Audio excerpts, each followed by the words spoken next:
Okay, it's 6:30, so I'm going to go ahead and call our City Council study session for Tuesday, November 12th, 2019 to order. Our first order of business is an executive session, so I apologize. Council's going to duck back into executive session here for a bit, and then we will come back out for public comment and our discussion topics. So are we anticipating about an hour? An hour? That's what it says. So this is to review the... We can reverse the order if we want to. Yeah, let's reverse the order. Mayor, the hour was to give council enough time to do what they needed to do, but it obviously can be a lot shorter if you want. Can we get these guys? They're not here to, they're just observe here to us. observe. So they won't be observing much if we duck back into executive session for an hour.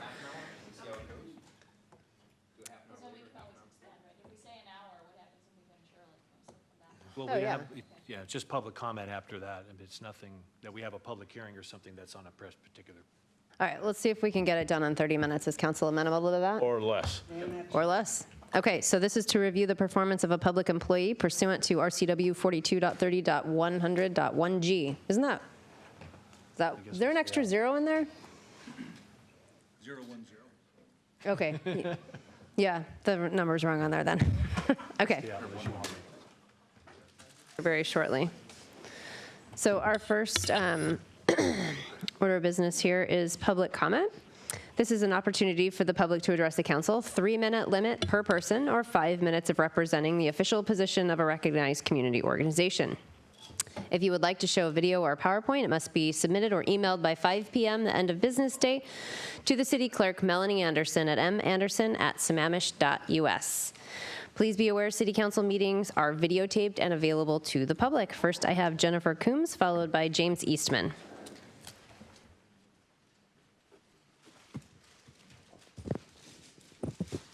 Can everybody hear me okay? Awesome. My name is Jennifer Coombs, and I am the CEO of Essence Health and Research, and I'm also a certified nutritionist. Need your address? I'm sorry? Address? Address is on the proposal, but it is 22845 Southeast First Place, or apartment number 405, Sammamish 98074. Okay? So in front of about 3 or 4 of you, I have a proposal for the budget for the evening, and there's going to be some nuances on there that you guys will have to sort out. But the biggest proposal that I'm making is that there is an addition to the budget to include a part-time or full-time human services position, and then an increase to the public health budget.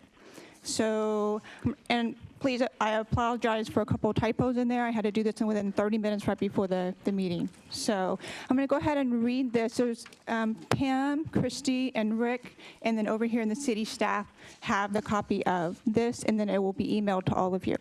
Okay? So the Lita, we need the timer. Sorry. Go ahead. Keep going. Okay.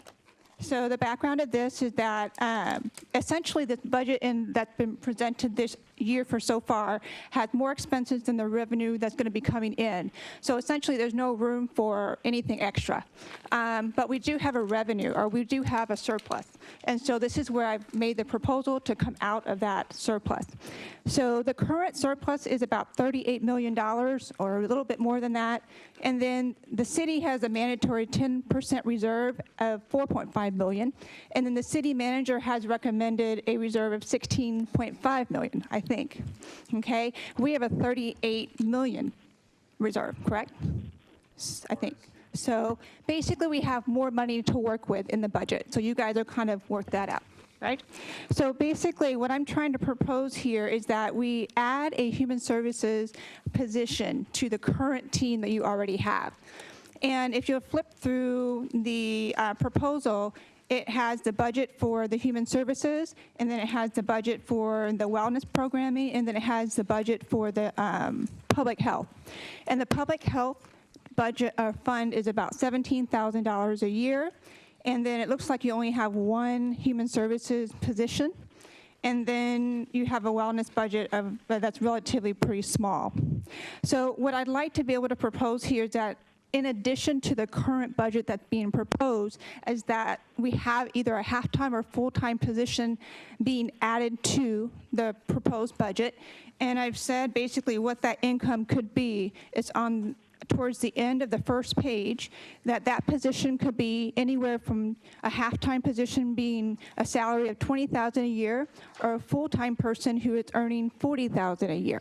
Now, I live on $24,000 or $24,000 or less a year, which is currently I'm at the poverty line or just above it in Sammamish, the richest city in the nation. So I know that we can make room for this, and I'd like to say the reasoning for this is that we have an increased crisis of many needs for the human services position, whether it is increased suicide attempts, drug abuse issues, rape, low income issues, so many issues that are kind of coming underneath the rug because people are isolated and not willing or not able or afraid to speak up. And I'd like to propose, I have the experience to be able to offer this if someone wants to talk to me more, whether you choose me or someone else to help. I would just like to add that this be proposed in the new budget. So thank you. Thank you. James Eastman, and then anyone else wishing to address the council can kind of queue up along this wall. James Eastman, 196th Avenue Northeast. Going to talk about the SMP. I feel like I'm here way too late. The public hearing is way too late in the game. This all should have been about a year ago, but everything else has been on your guys' plate. The staff person that was doing this has already left the city. The Planning Commission made some comments that they would like to have addressed, but this SMP had to make its way to the state for review. It had a deadline, so we had to hurry and get it through the Planning Commission. The state's already reviewed it. It's back to you guys. So I kind of feel this is kind of like a disclaimer, like, please take what I say to heart, and maybe we can get it for the next go around. Yeah, Tom Hornish's house. No, I don't know if that's Tom's house. I hope it's not, but I'm testing him to see if he listens when I make public comment. I always I want to hear a point of order or something, you know, just let me know that he's not off eating dinner or something. But James, I'm listening.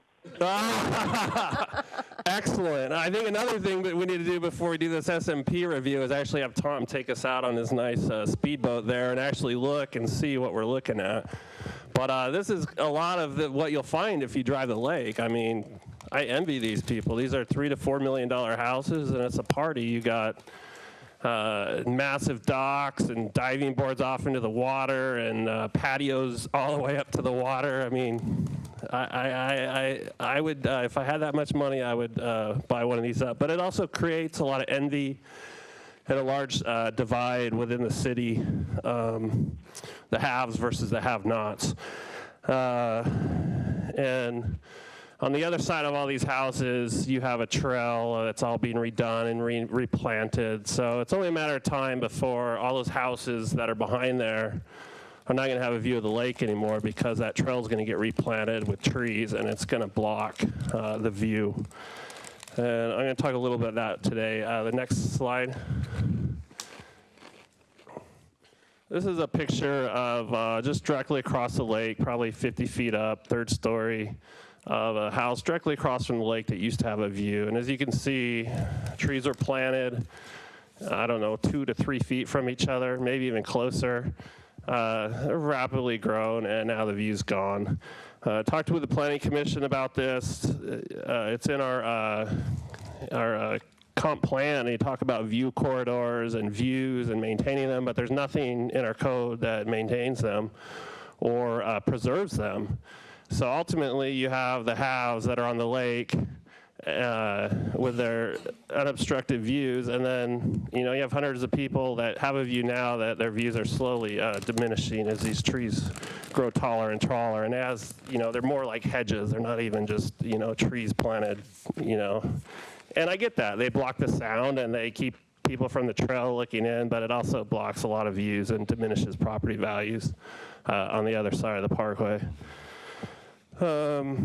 So we did pass the SMP One thing that was added by Commissioner Mark Boffman was 480-foot dock size after the public hearing. He added that. I like order.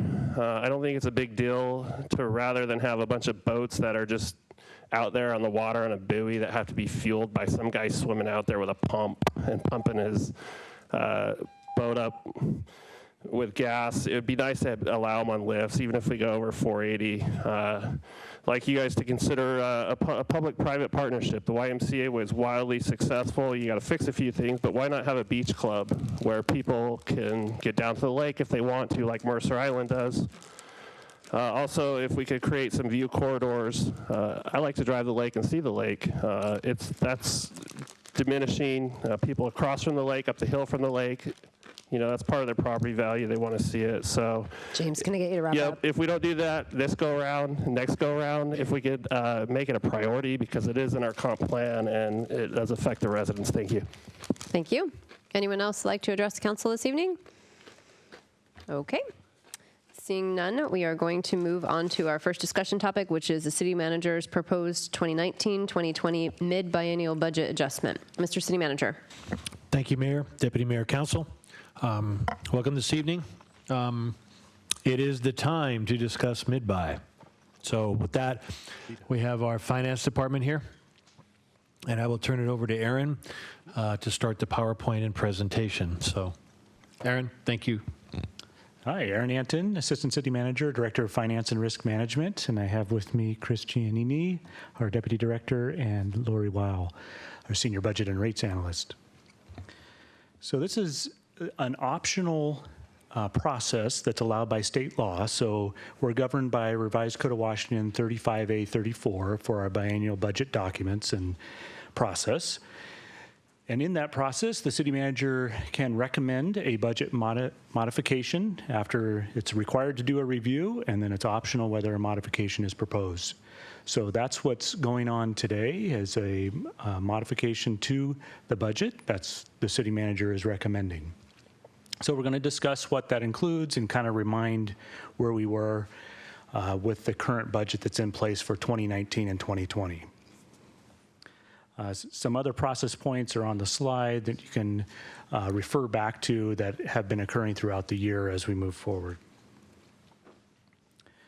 So again, the budget process itself, the modification process is an opportunity to modify. It also includes the property tax ordinance for 2020, so the second year of the biennial budget. And so you'll see that in the 19th, the meeting, the November 19th meeting, there'll be a public hearing for both the budget and the property tax for 2020. We have notes that the city manager had requested this at prior inputs from council previously this year back in September, and then we had the city manager recommend his final budget modification on 10/14. So overall timeline for a modification, you'll notice this is abbreviated from what we would do for a normal full budget process because the modification being an option doesn't go through the full process. It's a consideration of adjustments to the already adopted 2019-2020 budget. And here we are in November. This is a picture of the overall total revenue plan. This is a reminder of what the 2020 adopted budget had. And it currently has taxes, 44 million, just gives you a breakdown of the different types. In that tax category, 68% of those taxes are from property tax, which is 30 million, equates to 30 million of that. The total revenue picture is 123 million in total, and we don't include transfers. Those are fund-to-fund transfers in that total, so these are showing a depiction of the actual revenues from the different sources. So taxes being the number one, impact fees, those would be your road, parks impact fees. Fees for services would be things like building, plan check, development fees, grants and shared revenues, stormwater fees, and then other miscellaneous. The total expenditure picture for 2020 shows it by fund. So recall that we have the different funds, and we'll go through a little bit more of those specifics. This gives the magnitude that's included in each one of those fund types including both the proprietary fund types, which is our utility rates there, the internal services, debt services. General fund, it's known as kind of the general expense fund.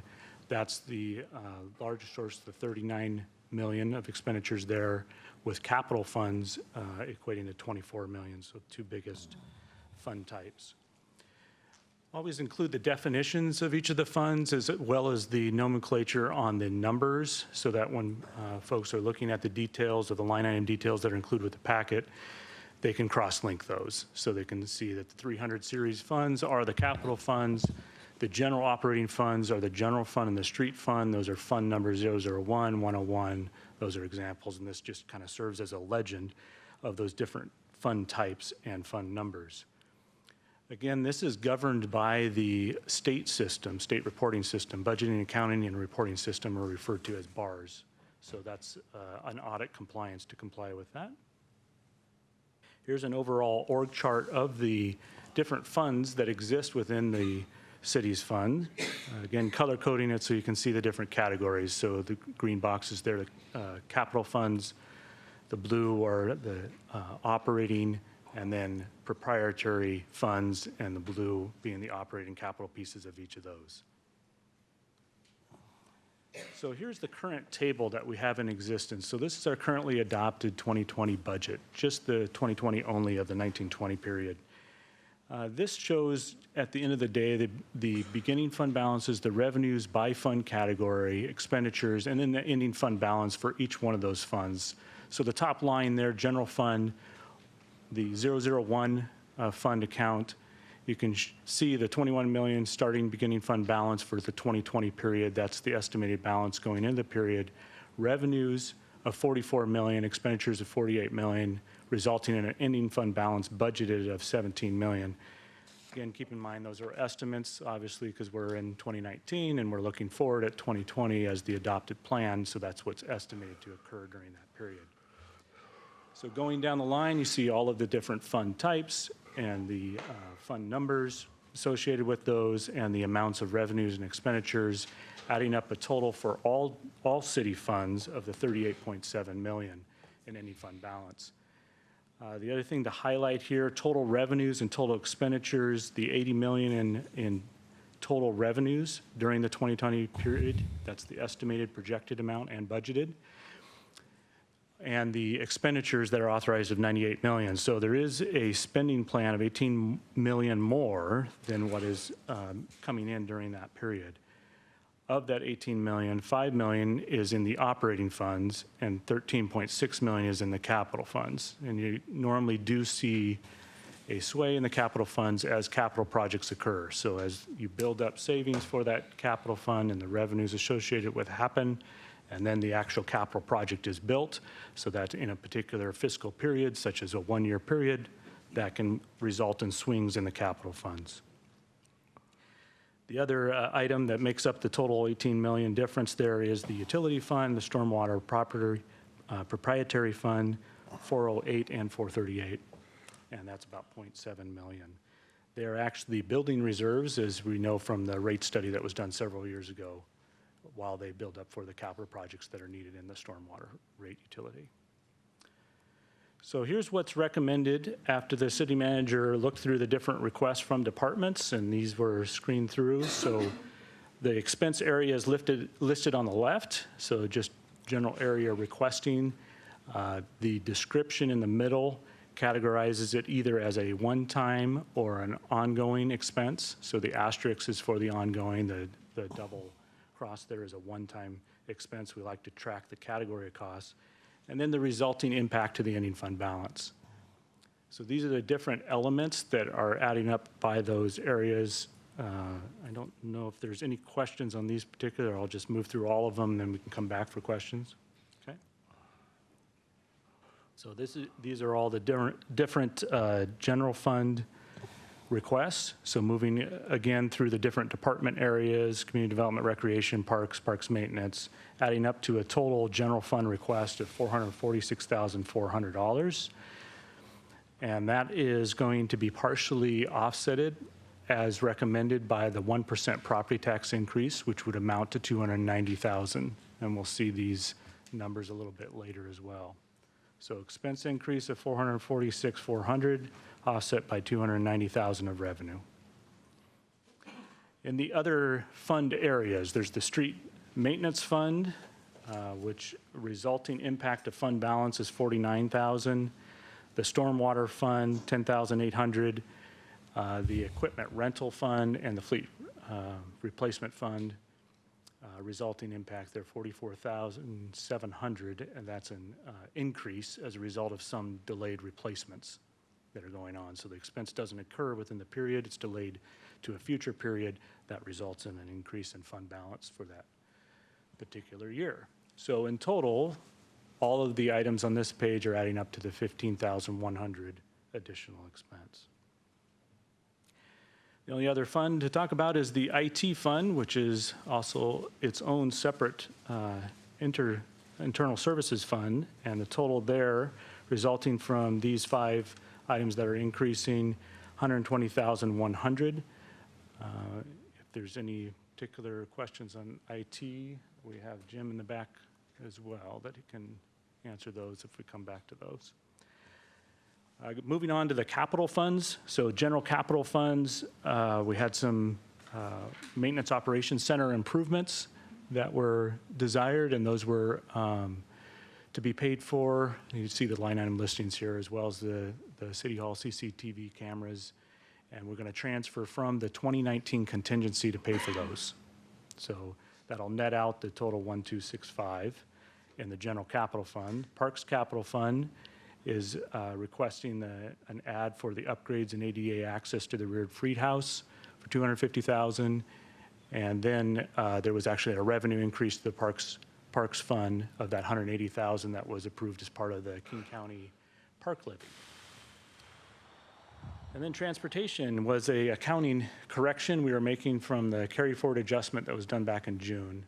So we need to net zero out the balance with that. That's 135,000, so that we show a positive fund balance for that 340 fund. So the subtotal for all 3 capital funds, $65,000 increase. Just to highlight for making all the numbers work, the other kind of minor adjustments are in the salary and benefit area. We're actually taking down, as a result of the cost of living adjustment increase was 2.6. The budget approximation was 2.8, so that's what was put into play in 2020, the adopted, and the actual is 2.6. We're taking down the personnel costs as a result of that. Medical benefit rates, again, savings situation there. 10% was budgeted for the rate increase. The actual rate increase was closer to the 2%, so that we're taking the budget authority down to recognize what those actual expenses would be.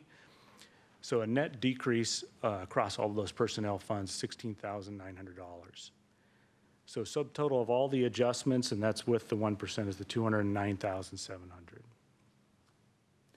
So general fund, we talked about earlier about the ending fund balance. There is a strategic reserve requirement target in the general fund, and that accounts for about 4.5 million.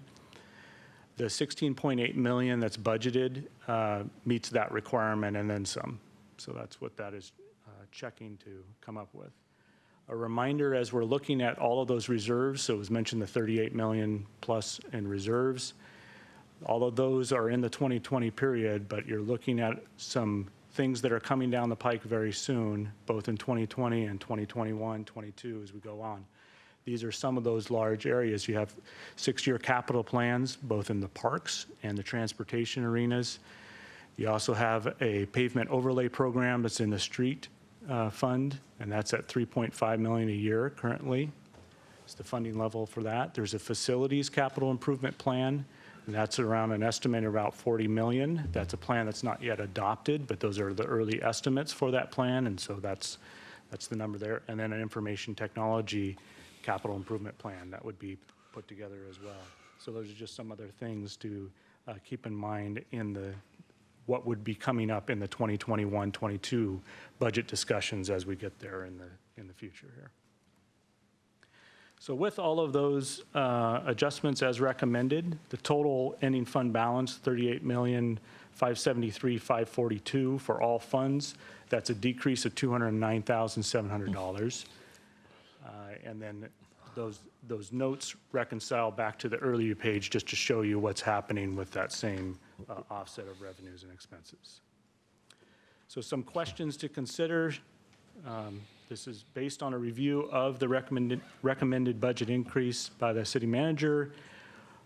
The 1% property tax increase, general consensus, would be good to receive that from council if that's something that they want to continue to include or if they want to alter that recommendation at all. Then some other programs or adjustments you want to do or other direction. So at this time, I know there's been some discussion with the city manager directly on some of these areas. So this graph highlights the top portion is what is already included in what I've talked about. So those are the $209,700 there, $209,700 total recommendation. That includes the 1% of $290,000. So those first three lines are what's included already and what we've discussed. And then the other items that are up for your consideration or discussion, and I'll kick it back over to you, Mr. City Manager. Thank you, Aaron. So at this time, we could finish the presentation or we could just talk about this because it's in line with the presentation. But so if you don't mind, Mayor, Council, I'd like to just go over this briefly, kind of get an idea of kind of what we're talking about. So as Aaron said, if you look at the top portion, so the recommendation is the 209,000 increase, if you will, right? And that includes 1%. Last year, it was recommended we take the 1%. I concur with that recommendation, and that's why it's in the budget, in the mid-buy for today. So if you look at the expenditures, the next column or the next section, you'll see a number of things that were added. These are big ticket items.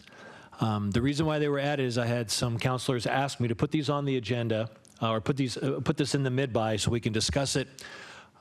Or decide what we want to do. For myself and my experience, during a mid-buy or a half-year budget, look, if you're on an annual budget, so you kind of do a mid-year budget review, for myself, adding these type of high expenditure type items, for me, is not what I would recommend. These are more for a 2-year budget process. And looking at what it looks like, what can we modify? Is this something we really want? What are the costs associated with it? We are having a new makeup of the council in January, so I think it's important as well for the new council to be able to help decide on these types of things. However, it's here, and this council can choose to put it in, not put it in, or look at it at a later date. So let's just go over them real quick. The first one is in option 1 from our police study. The police study has been out for a couple of years, and it basically said what we should do going forward with our community and how, the size of our city, but it broke it out in increments. And you guys received email, and you should have the police study that talk about these increments. So what we did here was based on recommendations, requests, we put up on option 1, which is hire a major position. This major position would be on top of the captain position we already have. It would not be assimilated the two together to make one position.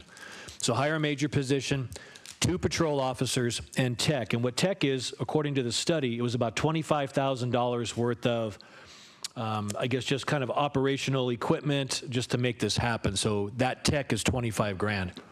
And you can reference the Exhibit A. So for your total so we have a major, 2 officers, and some tech, you have $712,000 in today dollars. The study was cheaper, but obviously that was a couple of years ago. We have to add it, and Aaron and his staff added that increase in there. Your option 2 is basically option 1 above, and then adding 2 additional sergeants and 5 patrol officers. So your option 2 would basically be major, 2 sergeants, 7 officers, and tech for a total of $2.2 million. So as was said to me before, you do it in increments or rip the Band-Aid off and put the whole thing in at one time. So that's why that is in there as option 2. There has been also talk about bringing in a city attorney. So the initial idea was bringing in our own city attorney. The cost was about $250 to $275, which is maybe a little low, but at least gives you a good starting number. However, with that city attorney, you need help. So what this includes is paralegal. 125 to 150 for a paralegal, which is salary and benefits and everything else, for a total cost of $400,000. This is an additional cost to what we already pay for city attorney services. Obviously, you put it in, and then eventually it moves, right? So the cost for the contract goes down because the attorney and the paralegal are taking care of services in-house. Mercer Island has done this. They actually have 2 attorneys and a paralegal. You can ask Chip about that if you want, but this was the initial of bringing it to the council to start the process, if you want, of bringing in an in-house attorney. Next item, human services budget. So due to fentanyl issues, some of our mental illness issues, suicide issues in our community, when this came out, the recent deaths, Rita and Mike put together some very good options for us as a group or as a council to put something in place right away so we could help with this, and vetting through everything that was out there. What came out was, for the best use of money for now, so we can do something pretty much right away, if you will, was included in this $230,000 was 2 counselors that would be given to, or basically, I guess, given to the 501c3, which is Cross Paths, to use for their group, so that when students or people call and they say, well, we can't get to you for 3 months, we thought it would be a great idea to maybe add a couple of counselors to help with that and bring that time frame down so people can get in to see counselors with their needs quicker. Is that the actual wait time, or did you just? What was the wait time they said before, Mike? What they told me, one counselor told me that that one person tried to call. They told them it was 4 months to see a counselor. It wasn't the school counselor. Was that? I forgot who told me that, but yeah. Deputy Mayor. I remember seeing that, but then I remember also seeing somebody from there coming back on and saying, no, we make sure that if somebody wants to see us, we get them in regardless. Now, I don't know if that was Cross Paths or that was the school counselor. No, that was Cross Paths. It was Cross Paths, Yeah, okay. No. But Cross Paths has said, that Rita, do you have anything? Yes, please. Good evening, everyone. So in relation to CrossPath, we know that if we add additional counsellors, we're not going to solve like the wait list to get access to mental health. However, CrossPath have a policy where they will not say they were full. They encourage people to call so that they can at least make a meaningful handover and a referral to someone else.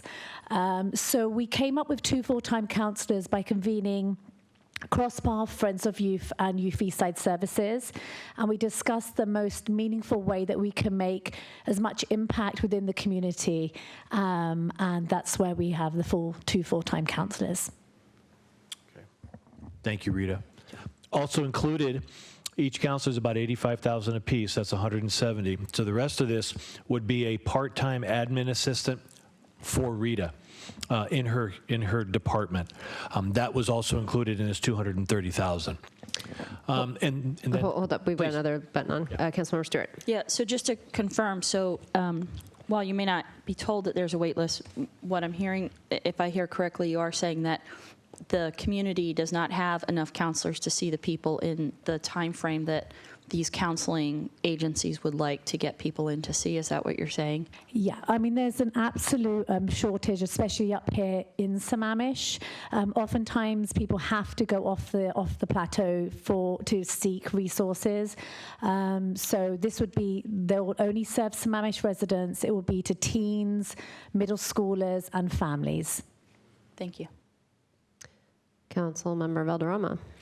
So I understand that the YMCA also has a counselor that they bring in. Is that also working with the Cross Paths and trying to balance those schedules? All mental health, like all the counselors here, they have a great relationship. private practice, why schools, they all know each other and all very connected. So yes, they all work well together, yeah. But not work well, I mean, do they balance the schedule, refer people back and forth to make sure if there's too many at cross paths that they're servicing them? Yeah, they're very aware of who has availability. If they can't manage someone, yes, they can refer them. Deputy Mayor Moran.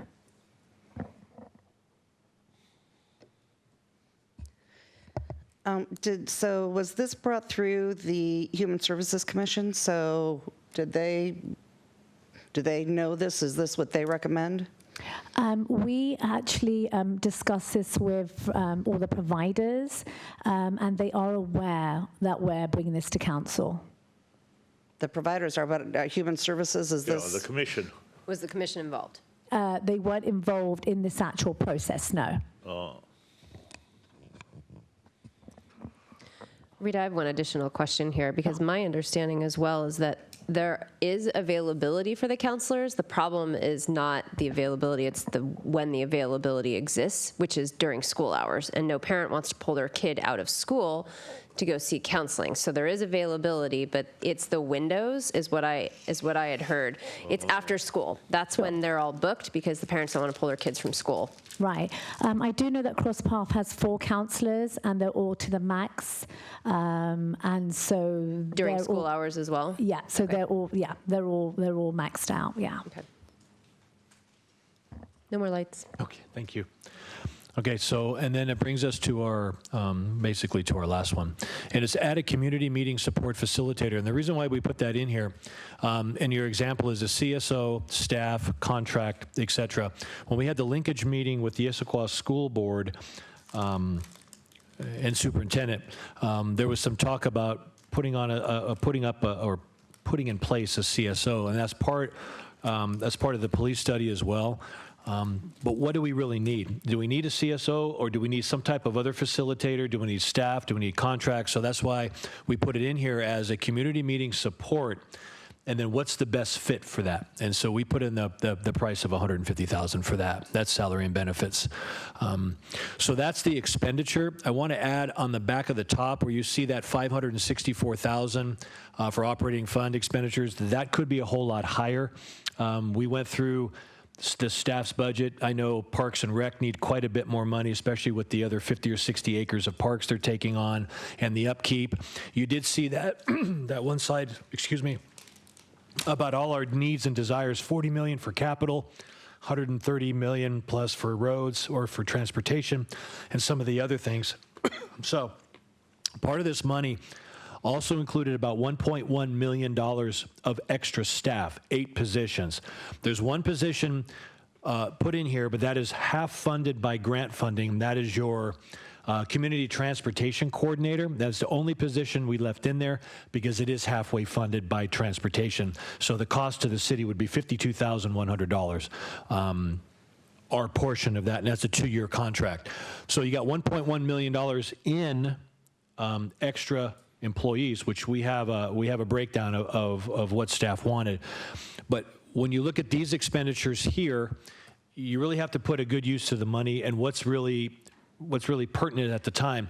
And what struck out to everybody was these option for police services, obviously a city attorney, and then the human services budget. So that's why those positions that staff wanted will be entered into the budget process for the 21-22 budget at that time. So let's go down to revenue. So you look at revenue, and previous city manager talked about a utility tax, because if you're going to put these expenditures reoccurring in here, these big ticket items, you need a way to pay for it. You can't just automatically just keep taking out a fund balance, a restricted and unrestricted fund balance, because one-time monies are not a good use for reoccurring expenditure that's going to be with you for forever, if you will. So we put some funding, some revenue sources in here that for council to take a look at. One of them obviously was the 1%, which has been taken up in your first column, but there's also a utility tax. So each 1%, you can get about $1.1 million for it, and we have a capacity up to 6% without voter approval. And also, we do have some portion of our property tax bank, up to $2.2 million is what we have in there right now. You also have your unrestricted, restricted fund balance, which we are taking this 209 out of, up at the top, as Aaron had originally said. And if you decide not to fund the community transit coordinator, there's another $52,000 that would come off that as well. So the amount of money wouldn't be that much as far as staff desires for this mid-buy. So in saying all that, my recommendation is to staff the top at $209,000. But seeing that, I like to stay more conservative than not.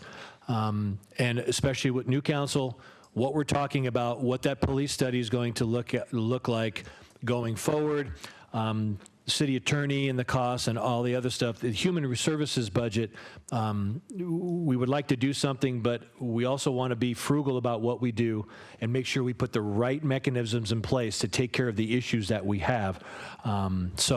My recommendation would be hit these things, these expenditures in the middle, starting the new year, talk about them and implement them into the new budget process, approve on the top subtotal city manager recommendation of 209,700, because we really need to talk about funding, and do we really want to put a tax in? Do we really want to look at taking out the money from our property tax bank?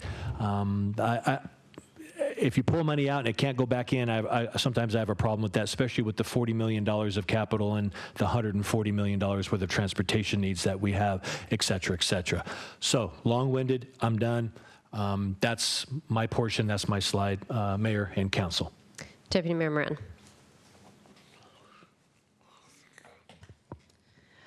You brought up utility tax. Can you tell me what is included in that?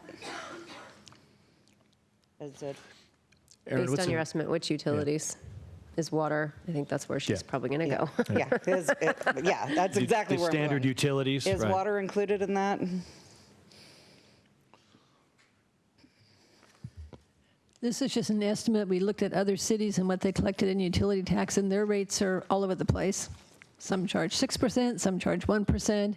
So we just looked at what they took in per capita and based our estimate off that. It isn't based on any particular utilities. Chris, what's included in the utility tax? What do they tax? Well, they tax natural gas, electricity, telephone, cable TV, garbage, water, sewer, and stormwater. Everything. Thank you. In different percents. Yeah. More lights on, but I have a few questions. Okay. The 0.5 FTE you had for a community transit or transportation coordinator. Yes. What is that? I know that we're getting half of the grant funding from the county, which is great, but we're still paying for something that I need to understand. Yeah, what that I is. had Cheryl come so she could give explanation on that, Mayor. So Cheryl will come up to the podium. Good evening, Council. Cheryl Paston, Public Works. So the half a FTE is a funded portion from King County to help implement the community van. If you remember, a couple of years ago, we partnered with the county to look for innovative and cost-effective ways to provide more transportation options to the community, partially to replace the bus service that served Klahani, the Klahani area. We did an extensive public outreach. They came up with 4 ideas. One of them was Community Ride, which you've seen it's been implemented since June, which has been really successful. The other was the community van, and with the community van came this half of a FTE funding from Metro. And then a couple of other ideas were to try to reduce congestion around the schools. So there's a program that Metro has developed to help link students with parents to try to carpool, set up carpools, and it's really an online app. The only the option that Metro has offered to help pay for and help us implement is the community van. The other ideas that came out of this outreach and partnership that we started in 2016, they won't be implemented unless we are able to provide some more staff. So this half of FTE will implement the community van. We've talked with Kirkland, and they are implementing the same program, and they have said unless somebody is available full-time at the city, it struggles to be successful because people can reserve this community van at any time, and they need to talk to somebody at the city to actually reserve a ride, and then this volunteer, or this half a FTE will link up a driver with the riders. It really doesn't work if we have to say, well, there's only somebody at the city from, say, 10 to 2 p.m., for example. They do need to be available all day. So what we are proposing is for the city to fund the other half of a FTE, and then we can expand this person's responsibility to work with, for example, the school pool program, and work with the schools to see what opportunities there are to help reduce the congestion around the school bell times. This person would also do community outreach to the low income, to underserved populations, to give them information about different options for transportation, whether it's metro. We want them to provide a presence at some of these regional transportation committees to try to bring more information about what Sammamish is doing and bring more information back from regional transportation efforts so that we can provide, more options for the community. So hopefully that answers some of your questions. Yeah, that helps to define what the role is. I had no idea what the role was, so thank you. Sure. And I've got a job description if that would help as well. I think your description was sufficient, but we have several lights, and I'm not sure if it's questions for you, so you might want to hang out there for just a second. Councilmember Stewart. Oh, were you done with all of your questions? No, I have a lot more, ahead. but if it's relative to... No, I was, no, it's Okay. Is anyone's questions that the lights on relative to the question I asked? No. Okay.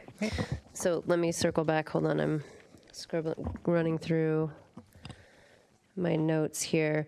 So, Mr. City Manager, under the expenditures, I appreciate your recommendation on the top half being for the mid-buy and the bottom half being for our normal biennial budget process. But I do have a question on the major position and the patrol officers. I know you said the tech piece was $25,000. Yes.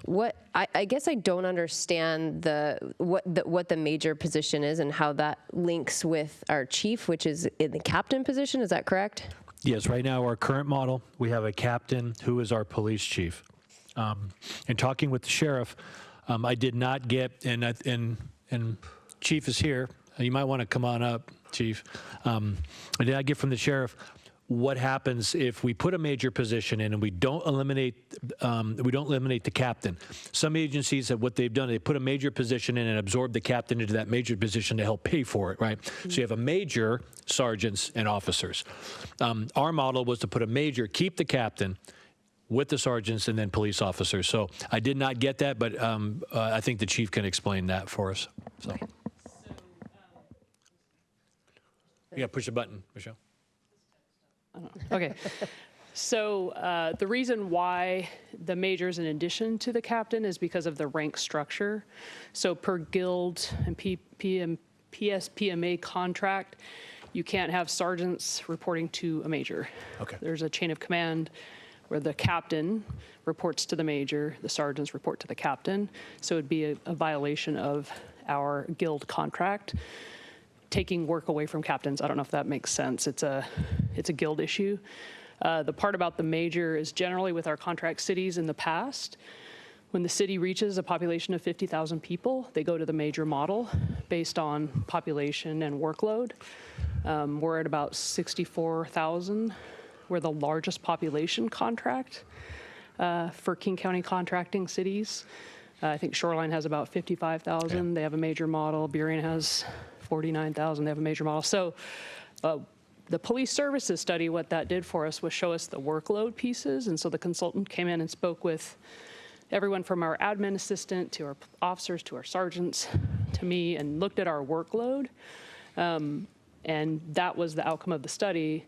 And mostly the administrative position and my position end up kind of being everywhere at once for early morning to late night things.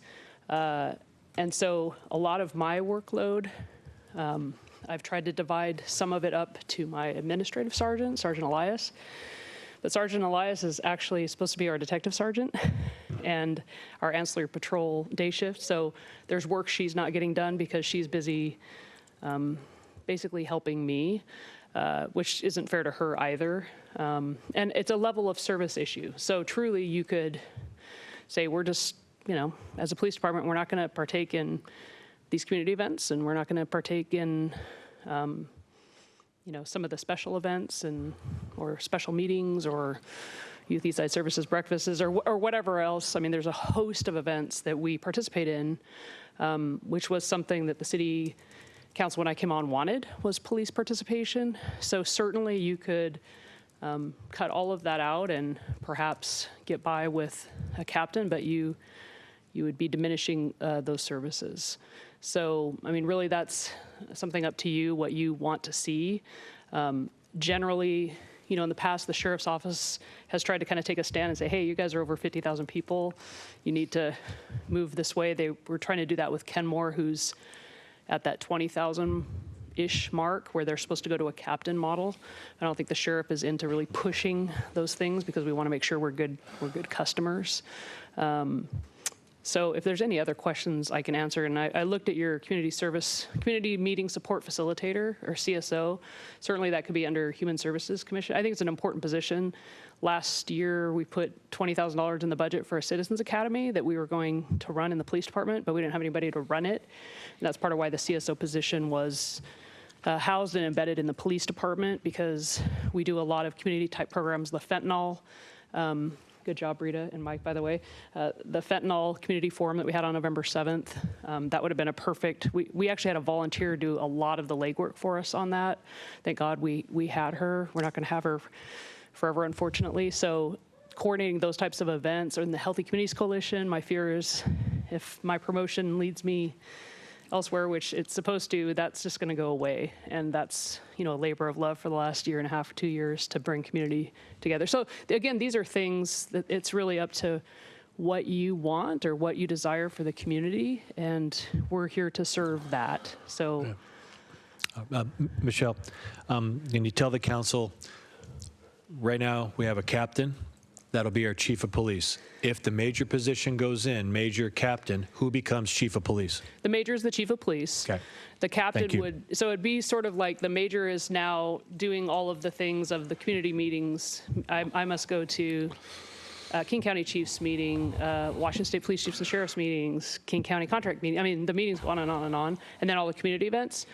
Where ideally in this position for the sort of the 21st century excellence of departments, you would have that person doing all of those things and the goal setting and attending, and then you would have your captain who runs the day-to-day operations of patrol work and scheduling and attendance and evaluations and internal complaints, and it goes on and on and on. So it's a nice marriage of having both of those pieces taken care of instead of one person trying to manage everything. And it's a lot.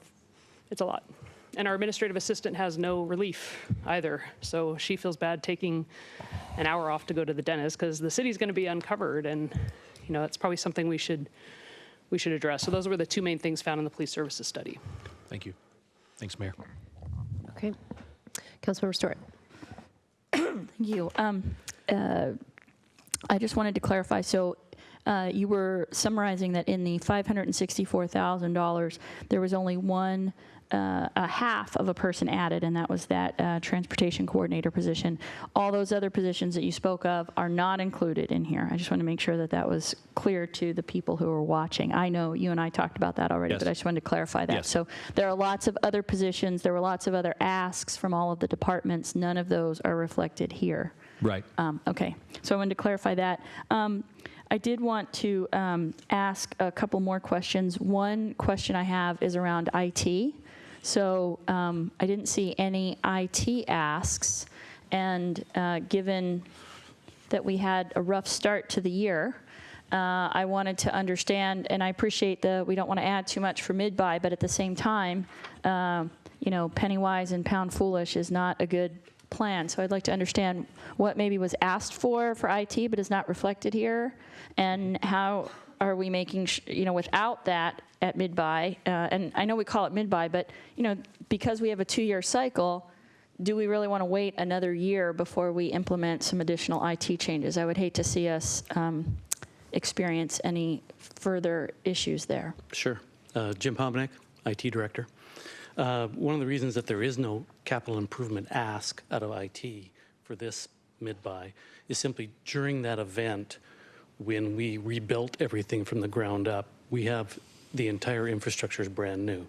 And at the core network area, the lifespan of that is anywhere between 6 and 10 years, so roughly 8-year time frame. So we're in good shape from an infrastructure perspective at this point. There's still care and feeding, but our existing operational budget handles that care and feeding.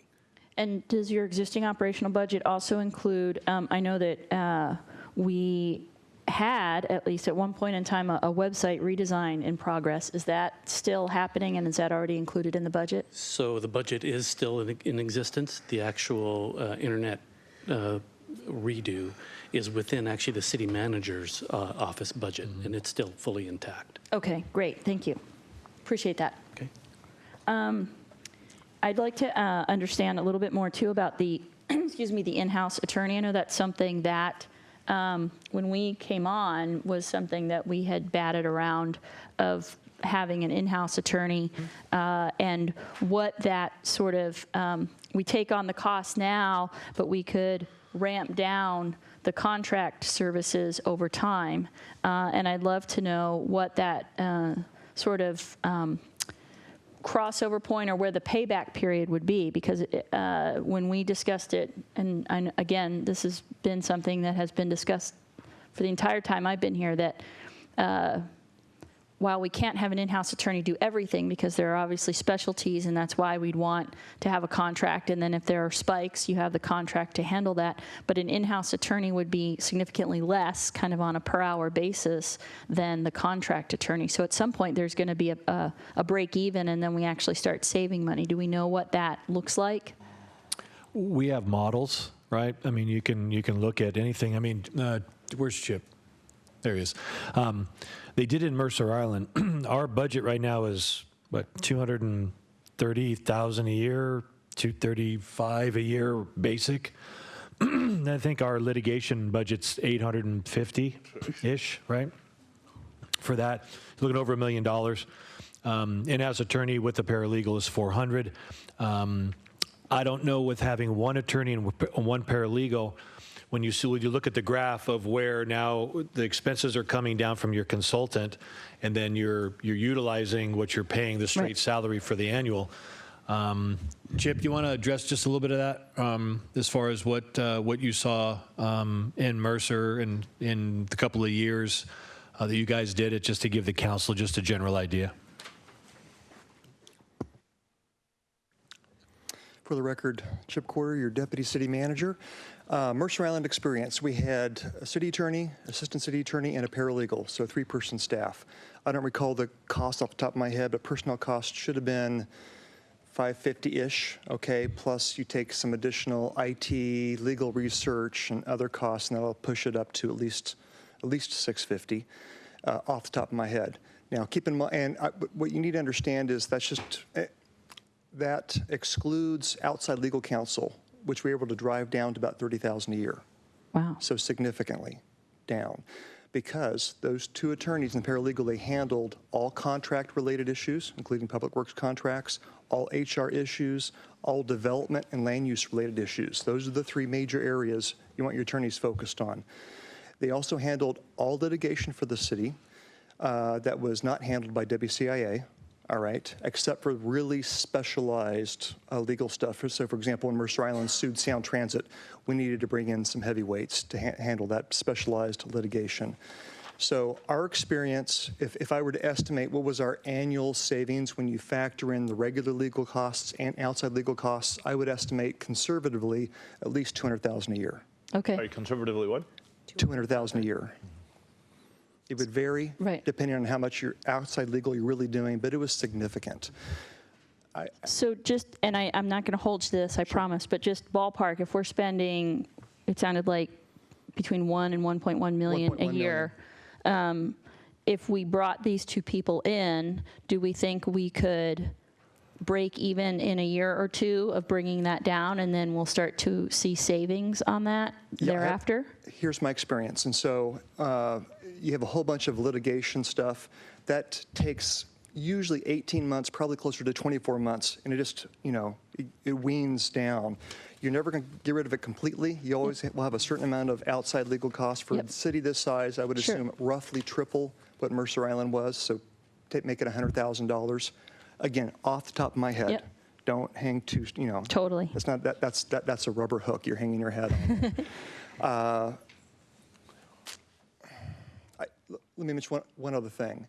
The biggest value, besides the cost savings, was just having that legal counsel in-house, on-site, and available. The level of service provided by that in-house legal counsel was huge. It made a huge, huge difference. And I wish I could put a number to the number of lawsuits that were avoided or otherwise settled outside of court, but it was significant. And there's lots of similarities between Mercer Island and Sammamish. And that was a model that was, from a staff perspective, worked extremely well. I would say from the council perspective, they were very, very happy with that arrangement. Thank you. Because, I mean, when I look at, yes, it's extra cost, but if in a year or two we start saving money, then the sooner we do this, the sooner we start saving money. So. Well, I want to add more, Mayor, Council, if I may. I want to add one more item. When we're talking about the litigation portion of the contract at 850 or 855, whatever it is, that's budget, right? So you could have a year that you don't have any litigation, which could be a whole lot cheaper as well. And you do get value from consulting. I mean, I've been involved with consulting attorneys and a couple of my agencies that I've been in, and they provided a great value as well. It's what are we looking for our future, and what is it the council really wants it to be. There's value in both. Totally, which I think this model's kind of an in-between, because at Mercer Island, you said you had 2 in-house attorneys and a paralegal. Here, we're looking at 1, which means we'd have the rest would be contracts. So if we didn't have as much litigation, then my assumption would be we could handle it in-house and we wouldn't have to spend the contract. If we had more, that's where the contract would be there to expand that. So you're saying that that's budget. Do we know how much we've spent over the last year on the attorneys? Could we get that number to know? Yeah, we can get that for you. I think that would be important to know, because again, I'm not looking to spend more, but if by spending more today we save more sooner, then that's a good thing. Some of the value for having the litigation of a contract as well is they have a team of attorneys. I mean, Understood. And we're not, I don't think we're talking about eliminating the contract here. We're talking about striking a different balance. Okay. So if we could get the number, do you have that? Yeah, I think Aaron has it. Am I on here? You're on there. 97,000 through October. That's in your financial management report. Okay. So up through October. 97,000 in litigation. So roughly 100,000. Yep. Okay, so 100,000 through October. So it'd be about 120-ish if we, assuming that it was roughly the same. There's a lot of variability there, but yes. Okay. In 17, you hit 709,000. I'm sorry, in 2017? In 2017, 709,000. Okay. So significant variability.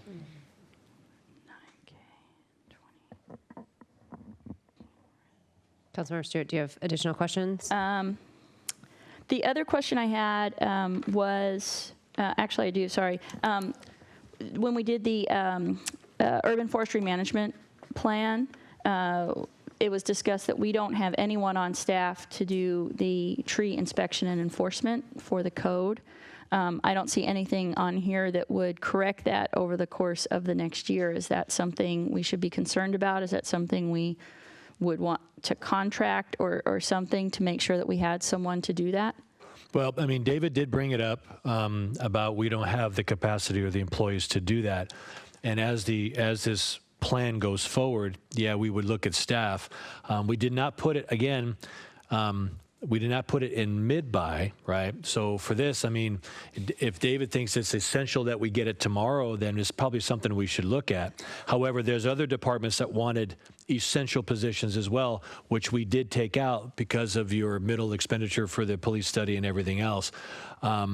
So I don't, me personally, this is just me personally, during a mid-buy or mid-year budget review, we don't like to add high-end reoccurring expenditure. We like to put that in the budget process so we can really look at it and see what kind of revenues we want to take.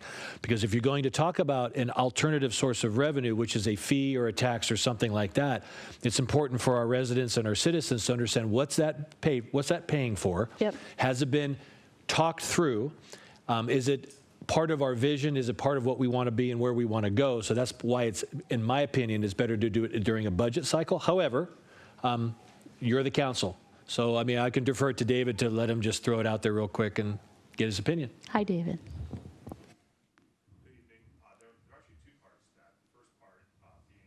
A continuation of the urban forest management plan implementation strategies, and some additional funding for us to help navigate through the different objectives that we have and put together some sound programs that you all can then consider moving forward within the 2021 budget process. The second part to that is actually adequate staffing to implement those strategies that we have and staff any programs that we have. We do have an immediate need now for additional staff support with regard to code enforcement and implementation of the city's tree rules in 21A37. Every year about September, October, when the winds pick up, the phone starts ringing, and we have an influx of requests related to tree removals. And it's hard for staff to navigate through which of those are actually legitimately hazardous trees where there is a life safety issue, which of those are health related, and which of those are people who are just simply wanting to make landscape changes to enhance a view, to remove a tree that's been shedding on their car, et cetera. And that is a position the staff are routinely put in. We do have on-call arborist support. However, in an effort to keep our tree permitting process fast, free, and easy, we tend not to engage the on-call arborist because that is a pass-through cost back to the customer, and then the person who is trying to get a tree permit ends up bearing the cost. So for us, it's all about where the resource is funded from, and if maintenance or maintaining the city's urban canopy is something that's really important, then we would really like to see some funding applied to that. But that might warrant waiting until the implementation strategies and proposed programs are brought to you so that you can fully consider those as part of the 2021 budget. What about for any ongoing projects right now, if we don't have any staff to do that, then, I mean, we've had a number of issues that we've already dealt with where people have not complied and trees have been damaged or taken out inappropriately. We kind of don't ever get those back. So I just want to understand the difference between what do, do we have a sense of how many trees we are talking about having to deal with now, or waiting another, it would be a year plus before, if we did this during the normal budget cycle, before we'd be able to bring someone on.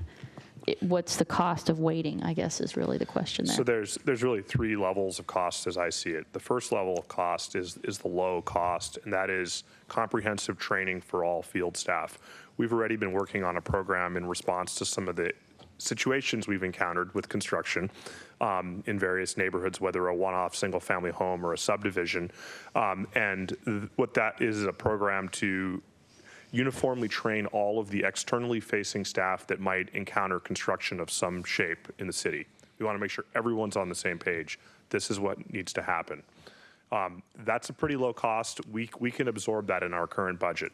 It would be great to have a little more to do that, of course, because we are cutting some other things in order to account for that.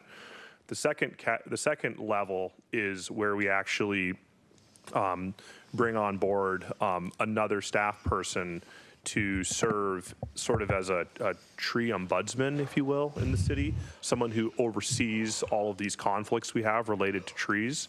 Oftentimes there's a decision point that needs to be made where there's a conflict in code and we need to determine how to proceed. That is a complex scenario because there can be large implications down the line.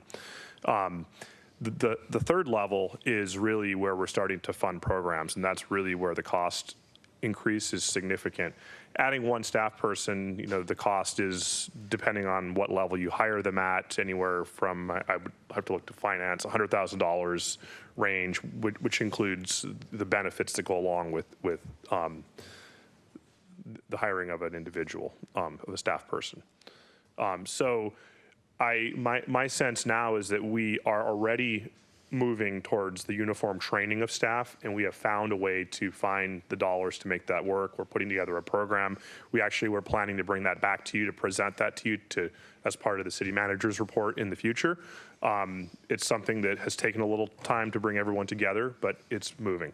So do you have a request this year that didn't come forward to council that you feel is something that shouldn't wait another year? We did have a request for additional funding related to completion of the urban forest management plan, the implementation strategies component. And that was something that, on balance, looking at the give and take of the budget, was something we were able to find some other cuts in our department in order to account for that. Okay, so you don't have anything that you feel is an urgent need right now? Not compared to some of the other items that we're facing. Okay, thank you. And then in terms of capital projects for streets, for roads,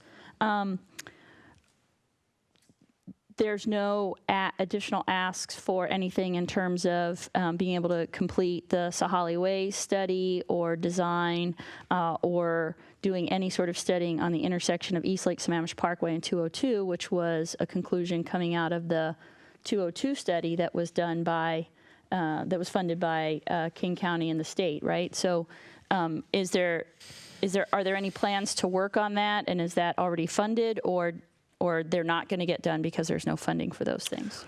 Yeah, I'll have Cheryl address that. We talked a little bit about it, but I'll have her address it. So.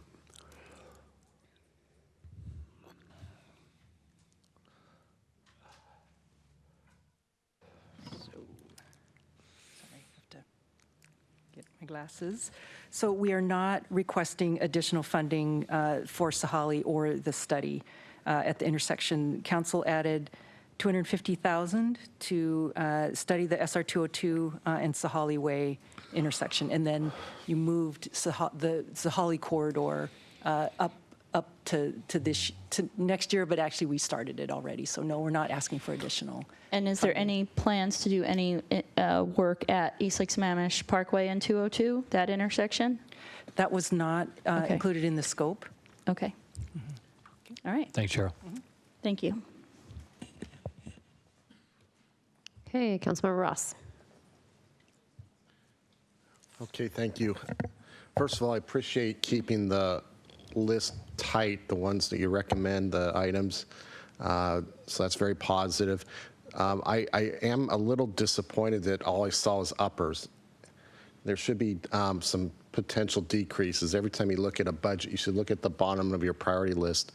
And I think I've been a broken record repeating that, and I didn't see it in this budget. So that was my disappointment. I think as we go through the next budget cycle, especially with bigger numbers, I want to see some of that. Because automatically taxing our citizens is not the first reaction to budget increases.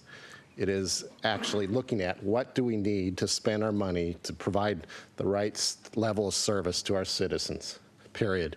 The other caution we have to be careful of is being very strategic in our planning. So if I look at some of the future expenditures, for example, I'd like to see the human services costs go through the planning commission. They're engaged by us, the city and the council. Human Services. Human Services Commission. Yeah.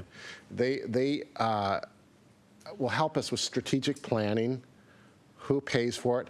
Who do we partner with? and all of those important facets to make sure we have a comprehensive plan, because human services is so critical. I want to make sure that they have a huge part of developing that strategy. I really appreciate the work that Mike and Rita have done so far, and so let's just bring that together with the commission. That'd be really positive. The other part is I wanted to, legal kind of puzzles me there's not immediate savings, and I think we need to separate what, if in this proposal, will still be performed by a contract, and the variability of that number is irrelevant. If you have 800 litigation, 1.6 million of litigation, that doesn't matter. We need to compare apples to apples. What are we bringing out of the service from the contractor into the service in-house? What is the net savings of this? So I don't believe the $400,000 increase at this point until we do that exercise. So I'd appreciate that as well.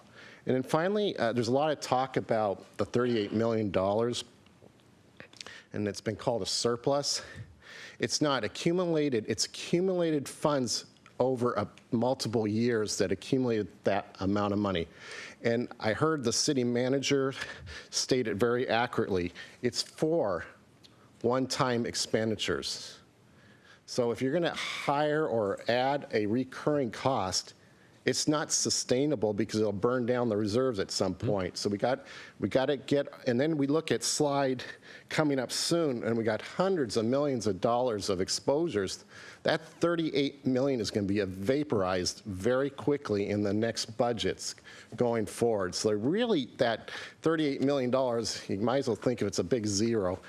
And then the amount in the general fund can be used, and likely it'll be used for roads and other CIP type projects. And there's some restrictions on how you move those reserves around between funds. So let's really be clear, that's not a big pot of gold for us. It's actually just mitigates our financial risk going forward.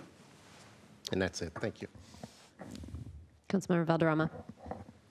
I'd like to build on what Councilmember Ross had said, and first of all, thank the staff for putting this together. Thank the city manager for his recommendation. I think that he started us off right with the tone. First of all, saying this is the mid-year, and we're only supposed to be doing minors at this time, not taking a big bite.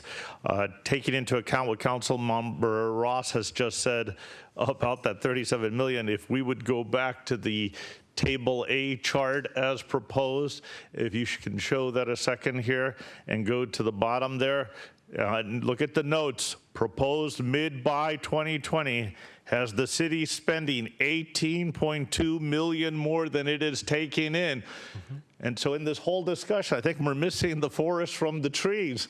I mean, we're leaking money out of here, and we have for years. The last 8 years, when Lyman was here, there was year after year where we were told that this city currently has, and the term that he used to use, a structural funds imbalance. That was his polite term to tell us, you guys are really messed up here. And council after council has continued to kick the can down the road at this issue. We've got to start addressing it. So what Councilmember Ross has said in a subtle tone, I'll put it forward, where are the reductions that we're going to be looking at is what we should start teeing up for the next major budget here. Yes. Because you cannot sustain those $18.2 million losses year after year, and we've been doing that, knowing it. And the citizens are going to be looking at us, and I don't care how much we put on those utility fees, that's not going to make it up over there. So that's the reality we have to go.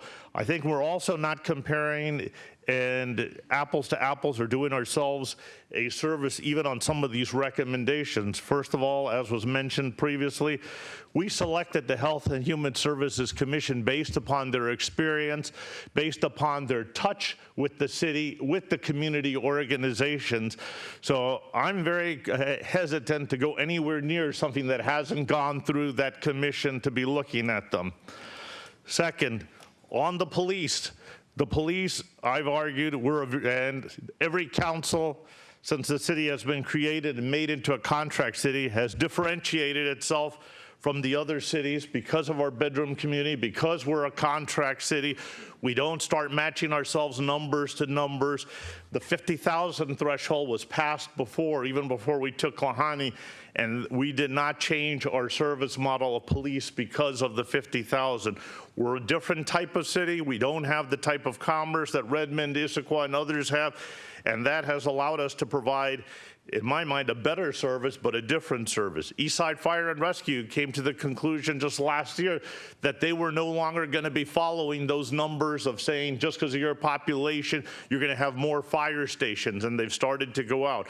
We do have to look at our level of services. Right now, I look at our priority X emergency calls. We're usually under 3 minutes. You cross the street Redmond Way, and they're over 18 to 30 minutes to get a priority X life-threatening response over there. So I would not do a gut reaction to that. I think that needs to be taken a lot further in analysis. They've been talking about the town center and the requirements that that will bring. I think that's great. As the town center comes in and is phased in, we should be looking at the town center also picking up those expenses. We keep talking about growth pays for growth. I know that when the Redmond Town Center was built, they developed a model to pass that on to them. I think that we should be looking at different models to be strategic in paying for those additional services down the road, but they're not needed today. Let's phase them in. Let's take the time to go through it in a just and prudent way. Likewise, legal.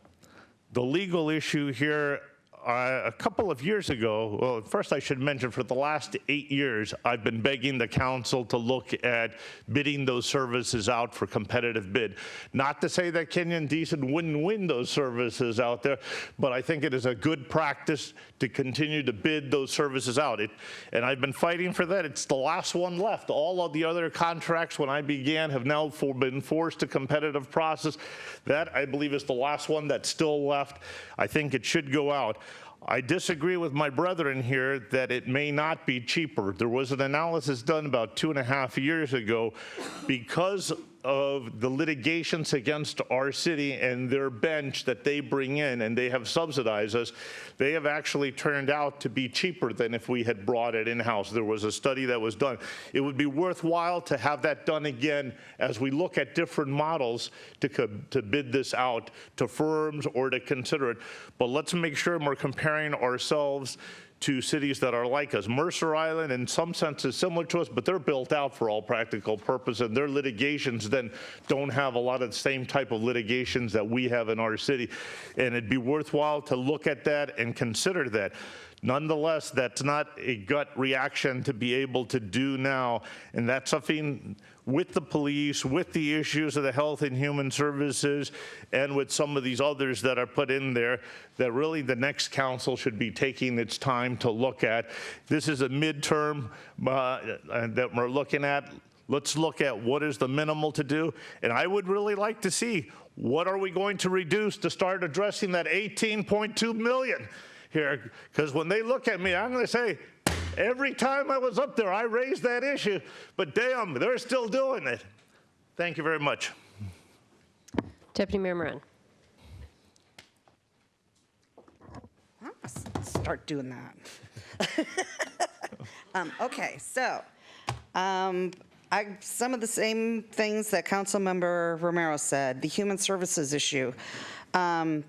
I am hesitant to do anything until it's gone through the Human Services Commission. I spoke with the chair of the Human Services Commission just last week, and he and I spoke about our, how are you feeling about waiting until spring? Are you guys?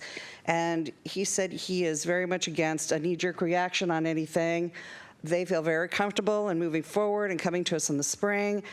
I just really feel like we have them there. We have an absolutely awesome commission, and I just really feel like we need to utilize them. We need to utilize the fact that the schools are doing extra counseling with extra monies that they have right now, and I just feel like that's what we need to do. So that's my take on that. As far as utility tax goes, that's not one of my favorite things, but I will always be against taxing water. Water to me is something that is a necessity for everybody to have, so to tax water to me is really not okay. Taxing things that people use as a usage tax, that's okay, but not something that people have to live.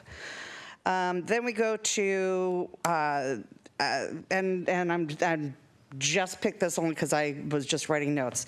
So as far as having things but not seeing things taken out. So I was looking at, and it just picked the parks. And I'm sorry, I didn't mean to, I'm not going to pick on the parks, so don't take it personal. But I'm looking at, for example, the expense for the Freed House, and then the $40K that's needed for the increase for contracts. But then I'm not seeing like the grant money that comes in, and we also have the extra money that's coming in from the King County tax levy that's going to be coming in this year, and that's a pretty flush account that, if I remember correctly. So I really would like to see an accounting in that account of why we would just be asking for more money with an explanation of why we would be, not taking something away from there. It is, but if I remember that account, there's a lot of other things that could be moved around in that account as well. And that was, and that is. Angie's coming up. Okay. If I may respond to that. Yeah. The request that we submitted to city manager for parks actually was reduced considerably. And Rick will agree with that.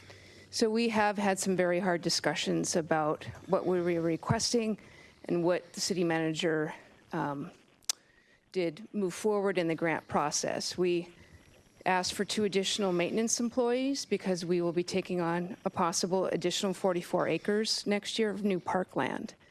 And we need to maintain those at existing level of service. So those were declined, and we're going to make do with the resources we have to maintain all through next year with additional parkland. And the professional services at $40,000 actually was originally requested at $73,000 and reduced to $40,000.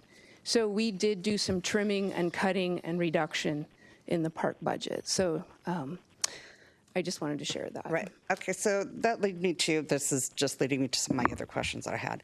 So that maybe we need to review then of how many acres that we are having as, manicured parkland versus natural.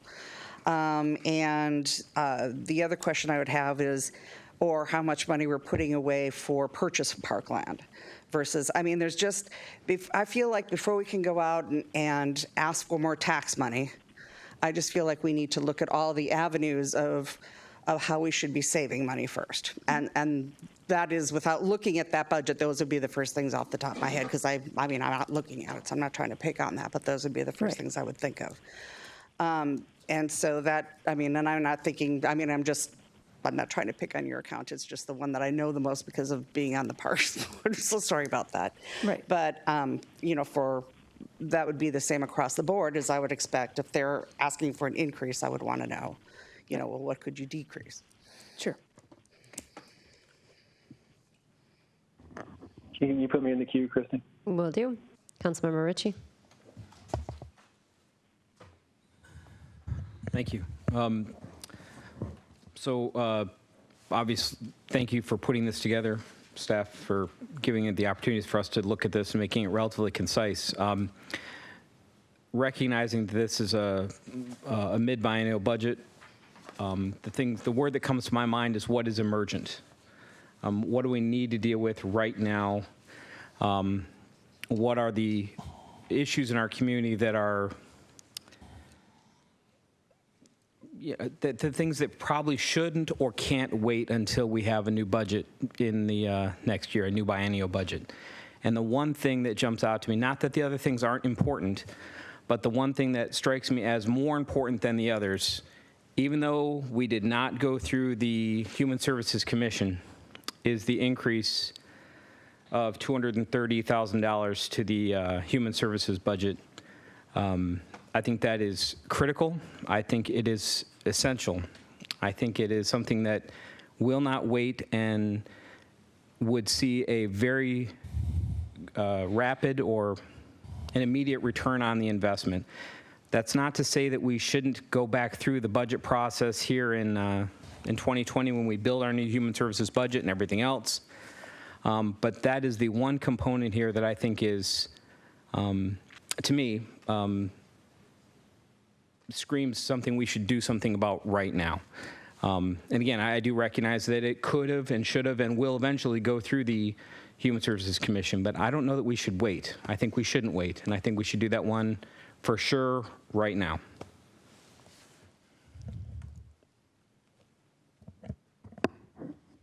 Okay, Councilmember Hornish. Yeah, I've got 3 questions and then some comments. Rick or Aaron, I'm not real sure who can answer this, but I don't understand why our strategic reserves at the end of 2020 are up at the 16 to 17%, if I remember right, versus the 10%. Can you help me understand why we want to do that? And is that a good thing? How does that help? Can we save anything by not going up so much on that strategic reserve ending fund balance? Yeah, the actual, so the formula 10% is 10% of the revenues meant to account for variability in the revenues that are occurring in that period, and obviously it's exceeding that targeted amount. So that's the buildup of the savings that would be saved for future capital expenses when they're transferred out. So unrestricted reserve there in the general fund. So we just have more to add, even though we're spending more for capital, we have more than we would typically expect as a reserve to go into capital at the end of the year. Yeah, we have that option. Yeah, we have the option to transfer more into a capital project. If you had a particular one-time expense that you wanted to use that on, you have different options available to you. Okay, so it doesn't really save it. So it wouldn't save any expenses. It's just that we have that as a savings account, I guess, for lack of better words. All right. Right. Yep. It's additional savings. Second question then, the rear freed house, $250,000 additional. What changed between the budget and the mid-buy adjustment of why we think we need a $250K more? What new information came out? Angie's coming up to the podium. So again, Angie Fesser, Parks Recreation Facilities Director. So the reared house, now that the city owns the property, the use of the house has changed from residential to commercial. So when the house was moved onto the property, it was still owned by Mary Piggott, so the house was considered a residential structure.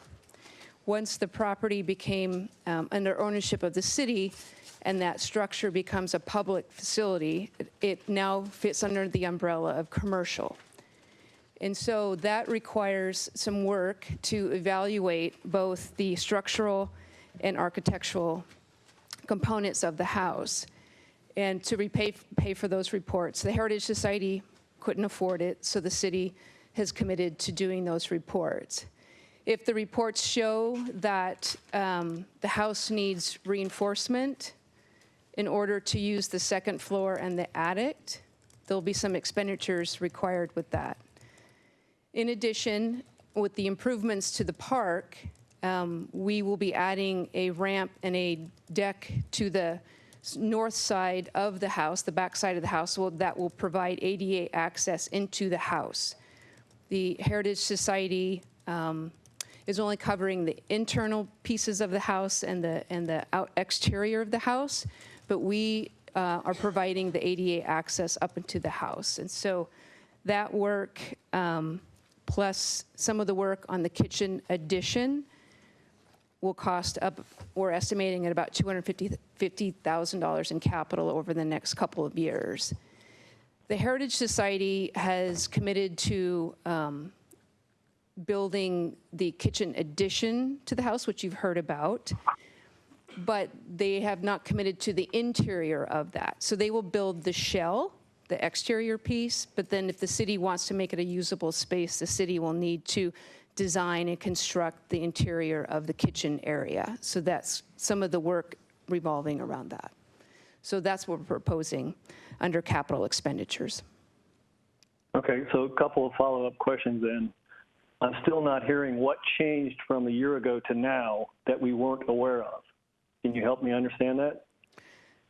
Right. A year ago, we did not know that the house usage would change from a residential to commercial.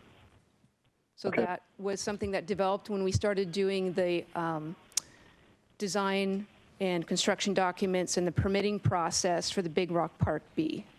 So that came to light during that process. Okay, that's helpful. Thank you. So you said, and I think what you just said, 250,000 over the next couple of years. Yet we're proposing to add it all into 2020. So is there a possibility to stage some of that 250,000? Yes, it could be staged if we wanted to break that apart a little bit. We could.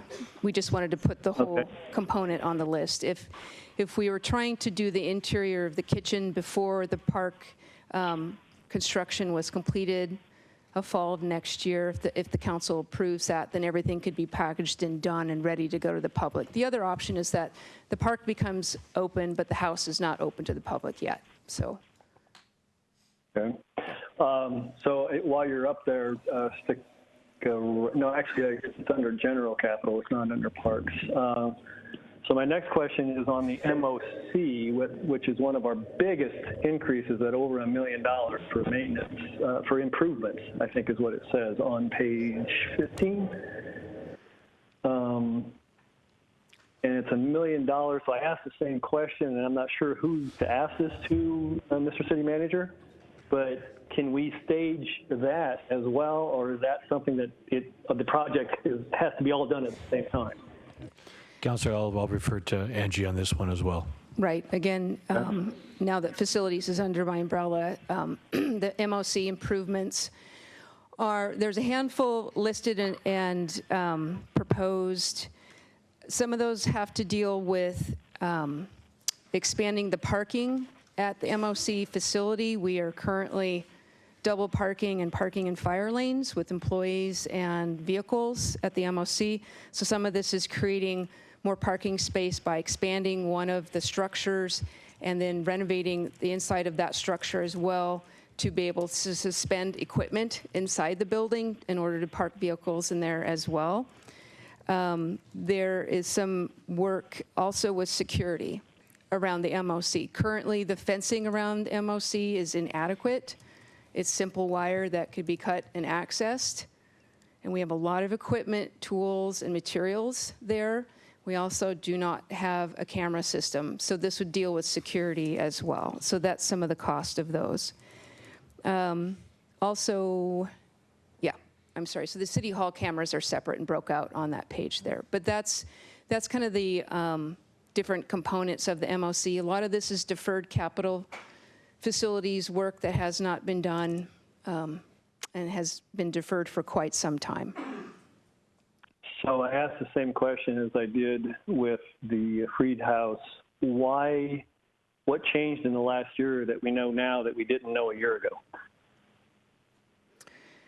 Well, the capital facilities plan has been developed over the last couple of years, but the council has not been presented the capital plan. So these are projects that we have identified as staff, and we've taken a handful of some of the smaller ones that are important and critical to our functioning and have put them on the list asking for the work to be done this coming year.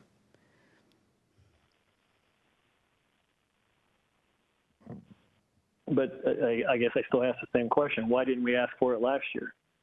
And when we're doing the two-year budget versus the mid-buy. Right. I believe I was not involved with facilities at the time, but I believe the leadership was hesitant to bring forward these expenditures in the budget process. Okay, very good. I think that's the end of my questions, and that kind of leads me into my overall comment. A lot of people have highlighted some other comments that I have, so I won't hit those again. But I would ask that we all kind of get to use the same terminology. To me, at least, a surplus is an excess excess of revenue over expense on an annual basis. Our ending fund balances are not surpluses. And I think I liked what Chris, you said. You might as well consider it zero, because that capital is going to be spent real quick, because we haven't been spending a lot of our capital projects that we should be doing as a city. On an overall basis, I'll leave it at a high level for now, and maybe next week we can go through specifics. But I'm really not excited about this big of an increase and a tax increase for a mid-buy. That's not what you do a 2-year budget for. We might as well just do annual budgets. Except for what you, Rick, said. I appreciate what you said, you know, the recurring things you don't want to put in. But I'm still very surprised at how much we didn't know a year ago that we think we know now, and why we have such a big change. So I'll leave it at that. Thanks. Deputy Mayor Moran. Okay, you were the only light on. All right, give a direction. Do you have enough direction, Mr. City Manager, from council? I think you've heard some concerns. Sure. It's as clear as mud in some aspects. What I probably need to know is I think from the expenditures down, that item, expenditures down, we're going to wait on that. That seems to be the consensus until the new council, new year, and we can really get into it and talk about it as we move forward toward our 2-year budget. I'm thinking you're okay with the 209 addition, but I'm not thinking you're okay about putting the 1% in. Is that what I'm hearing? I don't know that that's necessarily. I mean, or are we good with that top part with the total? Because the total will be an extra $209,000 is what it breaks down to.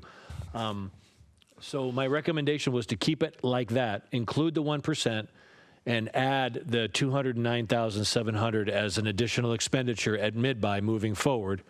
And that's total, right? $209,000. Let the rest be for the future. Is that what I'm hearing from council? I think the future okay. stuff. Yeah, it's not what I heard either. Okay. I heard some concerns relative to there were nothing was brought forward to be cut. It's just additions to. I mean, I realize some of those, like, you know, Arch, and there's some fees embedded in there that we don't have a lot of control over. But council, correct me if I'm wrong, but I mean, I heard an ask from several council members that said, is there anywhere we can trim off some of this stuff? Well, yeah, okay, to answer your question there, Mayor, most of your trim stuff comes at your budget process. When you're looking at the budget and you're looking at where our expenditures and where our revenues are, and then do we want to add revenues, most of that comes with a 2-year budget to try to fit into a time frame or fit into when I say time frame, what are we going to do in the future, kind of like Councilor Ross brought up, and what's our expenditure going to look like? Do we have to add revenue to that? Or are revenues going to be okay for the rest of 2020? Or if revenues drop, how are we going to do that? If revenues drop, we have to cut. We have to look at doing something, right? If we add positions, that's adding expenditure to that. When we cut this number up here, 564, was 1.7 or 1.8 million dollars when it started. Staff needs some things, so we cut it all the way back as far as we thought we could cut it down to here by adding the 1%. We don't have to do anything. So I allowed that number to be brought in because staff made enough urgent requests that we need a few things for mid-buy. We don't have to do anything. We could do, as Councilor Hornish and others have said, we can take this whole thing and look at it next year going into the 2-year budget. We just make do, we deal with what we have to, and then we can bring the 1% and other revenue sources at the time, seeing how much money did we actually get in, what is our revenue currently, what is our expenditures going to be, and if we want to make a wash and we want to balance the budget, we can do it at that time. I don't have any problem with that, right? So if that's the direction we want to go, then we're good and we can move on with the presentation. No, I have a lot of lights on, so I have a feeling a lot of council members are going to tell you what they think. Councilmember Stewart. Excuse me. Well, first of all, I heard Mr. Pyle say that they cut some things and moved some things around. I heard Ms. Fessler say that they also have additional parkland that they have to take care of, and that they're not requesting the additional staff, that they made some cuts to make do. So I think what's happening here is that the cuts happen, we're just not seeing them on paper. And so maybe the real request here is, can we see some of that so that it's apparent to the council that the staff did go through and cut some things out to handle the changes that happened from last year to now? Because I kind of felt like we heard that there were cuts that were made. We're just not seeing those. The other thing is that we heard loud and clear from our community that we have teens in crisis. We have 2 who have died. We had a meeting with the Issaquah School District where there was a request to put together a framework and build out a work plan to move forward, and that the request was that the city take the lead on that in terms of putting together that framework, that there was potentially a straw man of a framework out there to start with, but that the Human Services or the Healthy Communities Coalition take the lead on that, and that in order to do that, there needs to be some staffing, whether that be a CSO officer through the police department or an additional staff through the city, that is needed. I don't know how we ignore that. I just don't know how we ignore that. The other thing that I'd like to understand is that it's my understanding that the police services study went through the Public Safety Committee, and I know that we've done away with the committees, but that went through the Public Safety Committee. And I thought that I recall from Larry that this concept of the utility tax paying for the additions, whatever those recommendations might have been, came from the Public Safety Committee. So I would love to know where all that work from that committee landed on the police services study recommendations, and what that committee, before it was disbanded, where they were in that process of what changes, what additions we should make and how we should pay for those. Because I thought that committee made quite a bit of progress on that before the committees were disbanded. So I'm not sure why we would wait, because again, I thought that the only reason we didn't make any additions to the from the police services study for the budget process was because it had to go through the Public Safety Committee. And so again, kicking that can down the road, I'm not saying we have to do either of the options on here, but it feels like we should be doing something and not just saying we're going to kick it out yet another year. And I would like to request if we could get more detail on the city attorney, because again, I don't know that that's just spending money. It sounded to me like there was an opportunity to save money, and the sooner we kick that in gear, the sooner we'll start to potentially see those savings. So I would love to see, if we could, for next week, if there's any estimates that we could see on what that would look like. So no, I'm not comfortable with saying we're not going to look at anything on the bottom of this. Councilmember Ritchie. Thank you.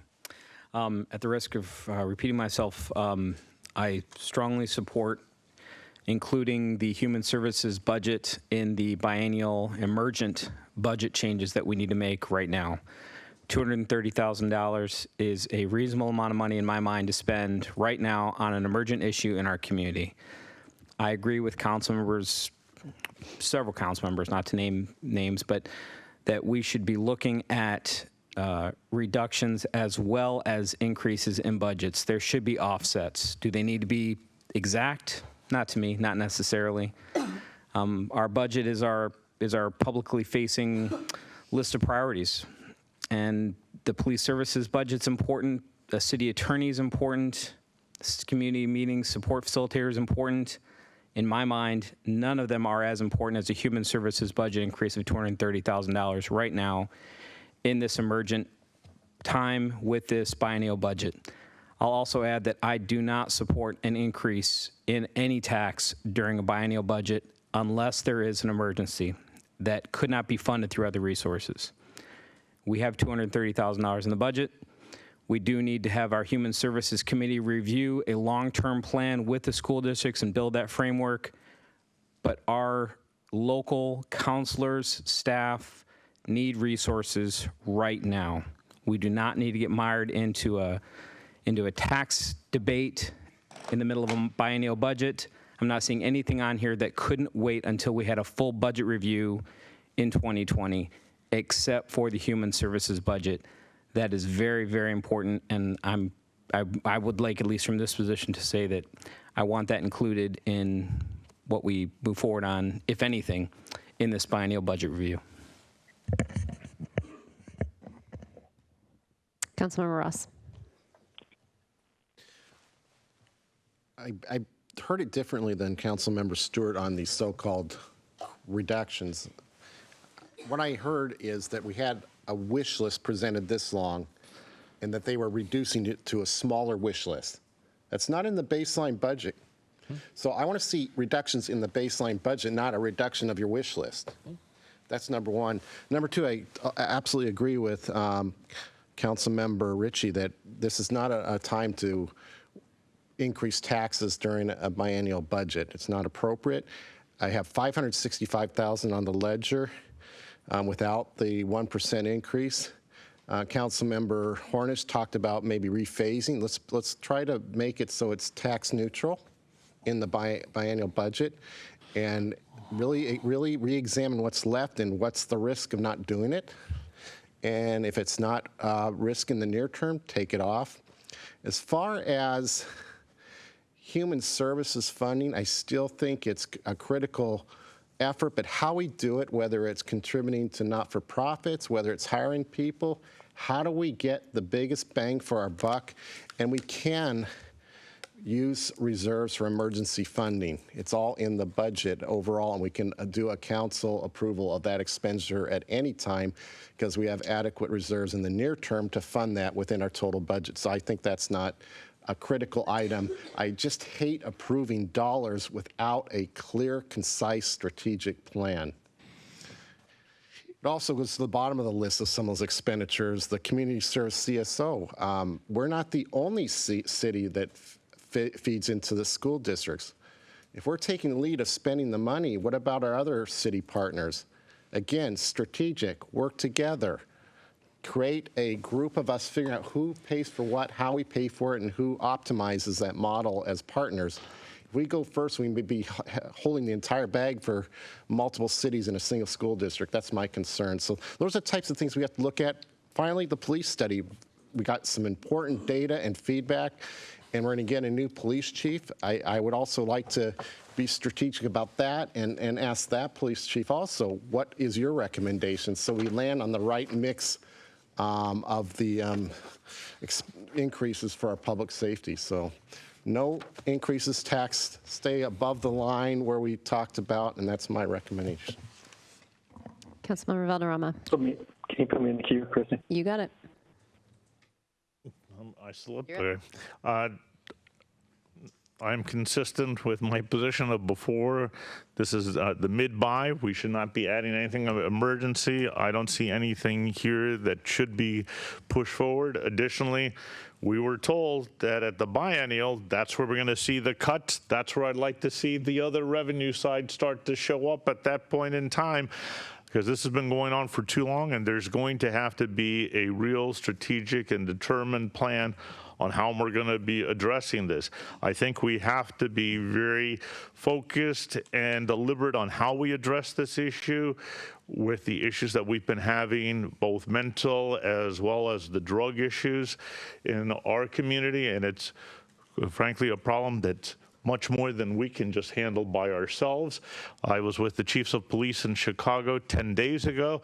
Just the fentanyl thing's taking 77,000 people a year. I mean, it's mind-blowing, the people that are being lost. That I was with the head of all the law enforcement agencies in Santiago about 3 weeks ago. And the same issue is coming up, and they're all grappling with this issue. I think we have to sit back and look, how are we going to do this coordinated with the county, with the state, with the schools? I remind people that the schools are important. You know, having 4 kids, I feel that regularly, but the school district takes in a lot more of our tax money than the city does. If you look at how much the school district goes to and how much they get to, so when we come to CSO, school resource officers, I don't know why we're not turning to the school districts and saying, dude, you've got bigger pockets than we do on this. So let's see how we can look at that in a more balanced approach than looking at it and, to try to address it. But none of this stuff, in my mind, justifies the mid-buy increase. And when you do bring it back, let's have some serious discussion with the next council on what are those cuts that are being shown for those increases that are being asked for. And it's not a one-to-one anymore with that 18.2 million. You've got to be looking at a lot more than one-to-one at this stage, or else that's going to hang over the next council as well. Thank you. Councilmember Hornish. Yeah, if I'll just throw something out that if I were Rick, I would like some guidance, but my guidance would be on 107 is I would ask you to bring back a zero increase in the mid-buy with but have a 1% increased tax. So you have basically $290,000 that you basically increase the spending, so to speak. And also bring back something that is neutral without the 1% tax increase. I'm trying to take it to a higher level and let you figure out where to cut those expenses. Staging, I gave you some ideas maybe that we could stage, ask questions. If we could just keep it somewhat neutral to what the mid-buy or the second year of the mid-buy budget was, it might be easier for us to discuss a week from now whether or not we want to take a 1% increase, and if not, then we've got a backup budget to say here's what we do because we don't have the 1% increase and we want to keep a zero net increase. Just a thought. Deputy Mayor Moran. Two things when... Microphone. Two things. One, I very much agree with, and like Councilmember Hornish's idea. Two things. I am not opposed to spending the money or some amount of money on human services. I do think that there is a need. I don't know what that need is. I don't like spending money on something that I don't, that hasn't come through the commission. I don't like that. I would rather it go through the regular route and come up. And frankly, whether they take that and come to us in January, it doesn't matter. It'd be taken out of the same pot. So it doesn't matter to me whether we do it now or we do it then. There's a couple of things that I'm disappointed I'm not seeing in the budget. One is the Sahali study. We know we're going to do it. To not see it here, that seems a little odd to me. And the other one is the attorney, in-house attorney. Whether we do that now or we do that next year, I do think that's something we're going to do. So that is really kind of a council decision, I guess. But to me, if it's going to save us money in the long run, the sooner the better, I guess. Councilmember Stewart. Well, I'm so glad that Councilmember Ross, that you brought up potential new police chief. So I did ask what his recommendation would be in terms of needs at the mid-buy. And his request was a sergeant, 4 patrol officers, paying for the 3 months of the SRO. So there's no full-time SRO at Inglewood. The school district has agreed to pay for that for the school year, but in order to hire the SRO, someone has to pick up the additional 3 months of cost there, and that we need some form of a community service officer that, whether that be, again, through the police department or through an addition of staff in the city. That's what he requested, so at the mid-buy. And I asked his permission if I could say that during this meeting, and he said, yes, I could, so. That's all the lights I have. Okay. So consensus-wise, we're looking at take out the top altogether. You can take this whole slide out completely. That's what I heard. Yeah, can take the whole slide out. Mid-buy doesn't change, right? It stays, the budget stays for 2020 without any addition. And Councilor Horner was talking about bringing back, if we wanted to add the 1%, but you're not adding the 1% to pay for any expenditure. The 1% is just added in as a revenue source. That's what I heard. And then looking at, as far as looking at cuts for the 2020, I can talk with staff and we can try to bring some cuts, but they weren't looking at cutting, they were looking at adding because of extra needs. So we could just, like I said, this doesn't exist. We just take this all out. 2020 budget stays as it is. We can bring back, I guess, two scenarios. One is that, and then one is adding a 1% just to add some revenue someplace, right? And then we can approve that on the 19th and then just go forward. And then in 2020, bring everything back that we're talking about and really look at this, really talk about it in preparation for our 21 and 22 budget. Yeah. This would take care of not adding anything, not putting any tax in. When have the council will have the option of taking the 1% and adding it into our general fund as a revenue source without putting an expenditure to it. Yeah. Is that kind of what I'm hearing, consensus-wise? Not really. Okay. I think, let me start with the 500, and Tom chime in. You got $565,000 of Yes, sir. recommendation Yes, sir. increases. That's what you start with. Then you look at that list without a tax increase. What can you move around, defer, reduce to get that 564 to neutral? Right, to zero. Right, but still there's going to be some elements, and I think staff needs to know what can we start working on. Okay. And to make it a clean slate doesn't help the staff at all. Okay, so that's number one. Number two, I think Tom then did a what-if scenario. What if you put in 1%, 290, so then it becomes 565 minus 290, make it not 209 net, but 0 net.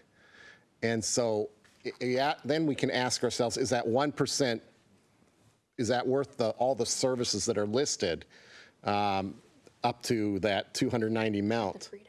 So I think that's what I'm hearing. I think it's a combination of Tom's recommendation, but it's So take that number with the 1%, that city manager recommendation should be 0. If you're adding in the 1%, but have another. The net increase, yes. Right, yeah, the net increase, right. And then have another option without the 290 in it. Exactly, exactly. Councilmember Ritchie. I think we're kind of swirling around here a little bit. I would ask that we include everything that's on here. We've heard from staff. We've heard a variety of different opinions from the council members and from the staff, and maybe from our potentially future police chief. I would ask that all of this come back at a meeting when we can actually vote on it and discuss it in a decision-making format. Right now we're just gathering information, but I think there's been a diverse enough opinions expressed, at least today, that I've heard, and before, that each of these things that we've discussed certainly has merit, including the 1%, regardless of how we individually feel. I think it's important that we take do more than head nods. I just don't want to be in a situation or a mindset where we're taking things out right now. I think we should be including all this in our decision making next week. That's my opinion, rather than editing out, because I'm not hearing consensus on anything. So I think that it's important that we not take a lack of consensus as anything else. That's my opinion. I think we should just vote on it next week individually, piece by piece. And and not necessarily to when I say vote on it, I don't mean necessarily like or dislike. It's whether or not it should be included in a biennial budget. And if we get to the bottom of this and we have exceeded X amount of dollars that is available or not available, at that point, we need, is it expenses first and then revenues? Have we expensed ourselves to a point where we need to seek more revenue? Well, then we need to talk about raising taxes. And that may be what we need to do, regardless of how we individually feel about it. I just think that there's assets and important things that have been brought to the table here, and I think we should talk about it in a decision-making setting next week. So, So real quick, Mr. City Manager, I think you're going to have to bring options back to council is what I'm hearing. But one thing I want to highlight as well is that we have a new council that's going to be starting in January. And if this council makes decisions that are tax related based on asks in this expenditures, you can't take those away when the new council starts, even if the new council doesn't want to add these in. Because just because we allocate funding for it in our budget doesn't mean we're spending it until it comes back to council to allocate those funds. So the problem is if we add in a utility tax, you can't take that away come January. That's in there. So I think that is a real concern when it comes to doing a lot of this at the mid-buy with a brand new council coming in. So just food for thought. Councilmember Valderrama. So we can stick the next council, huh? All right. No. So I'm going back. I think there was a clear consensus. Expenditures are all gone. You've already stated that. I think that issue's gone. I frankly think that I like your suggestion that this doesn't exist. We go back and discuss on the 14th that 1%. If that should be discussed, well, we can do that at that point. But I think that right now we do have a clear consensus on the expenditure portions. You reiterated that already, and I think we're just going to be beating that at this point in time. And frankly, I mean, we talk about, do we have an issue with expenditures? Yeah, 18.2 million more than we brought in. So we have a severe issue with the expenditures. I am concerned that in a few meetings, I mean, sometimes these councils only have one meeting in December, then we're only talking about a couple more meetings before the new council assumes their roles in January. So I would think that this should all wait for the new council and the biennial budget that they start to deal with. And that's my 2 bits. Councilmember Stewart. So a question on the timing for any new taxes. So I believe that we have a deadline for the 1% property tax increase. And so that would have to be decided next week, correct? What about a utility tax? Is there a timing on that, or can that be implemented at any time? You can authorize it at 60 to 90 days to get the utility. Right, but there's no deadline on when we authorize that. So that's something that we could say that we might wait on if we wanted to allow the new council to be seated before we decided that. But the 1% property tax increase, if we don't decide on that now, we have to wait another year for that. Is that correct? You actually are, so we have a public hearing scheduled for the 19th. Right. 2 actions, a public hearing on the property tax, and that would be either you take the 1% or you don't. So 2 options on property tax. The second option is the second ordinance is the budget ordinance itself. So the public hearing, there'd be 2 public hearings, both of those ordinances. Okay, thank you. Just to say, I would agree with Councilmember Ritchie. I don't think we have a consensus. So to bring stuff back, and whether it be options or to bring back line items that we can vote on, I think makes sense that we take a vote on each one of these items, because I think the mayor hasn't weighed in on these at all, and we don't have a consensus for the other items. I'll bring options back, council, and we'll go from there. At this point, I would say forego the rest of the presentation. Let's go on to the next one, and we'll bring it all back next with some options. Everything else you've pretty much seen. It's got some pie charts and some graphs and stuff, but this is the main thing. Thanks. We'll bring some options back, and you guys can decide what to do at that time.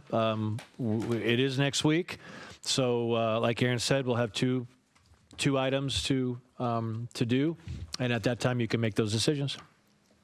Just one point of clarification for next week. There is one item that has to be done. That's the accounting correction for the 340 fund. Yeah. So you will see that in a budget ordinance, even if it's no change. There'll be that one change. Okay? Yeah. I think we need to take a break before we jump into the SMP. Yes. Okay, I think we're going to get rolling again here so we can get out of here. So our next discussion item is a City of Sammamish Shoreline Master Program. This is state mandated 2019 periodic review. Mr. City Manager. Thank you, Mayor, Council. David's here to give this periodic review and presentation on the Shoreline Master Program. This item will be back on the agenda for the 19th, next Tuesday as well. So with that, David. Good evening. David Pyle, Community Development.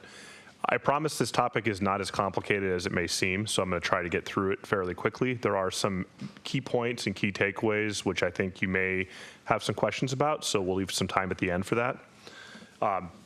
Tonight's agenda is basically about getting ready for a public hearing next Tuesday on November 19th.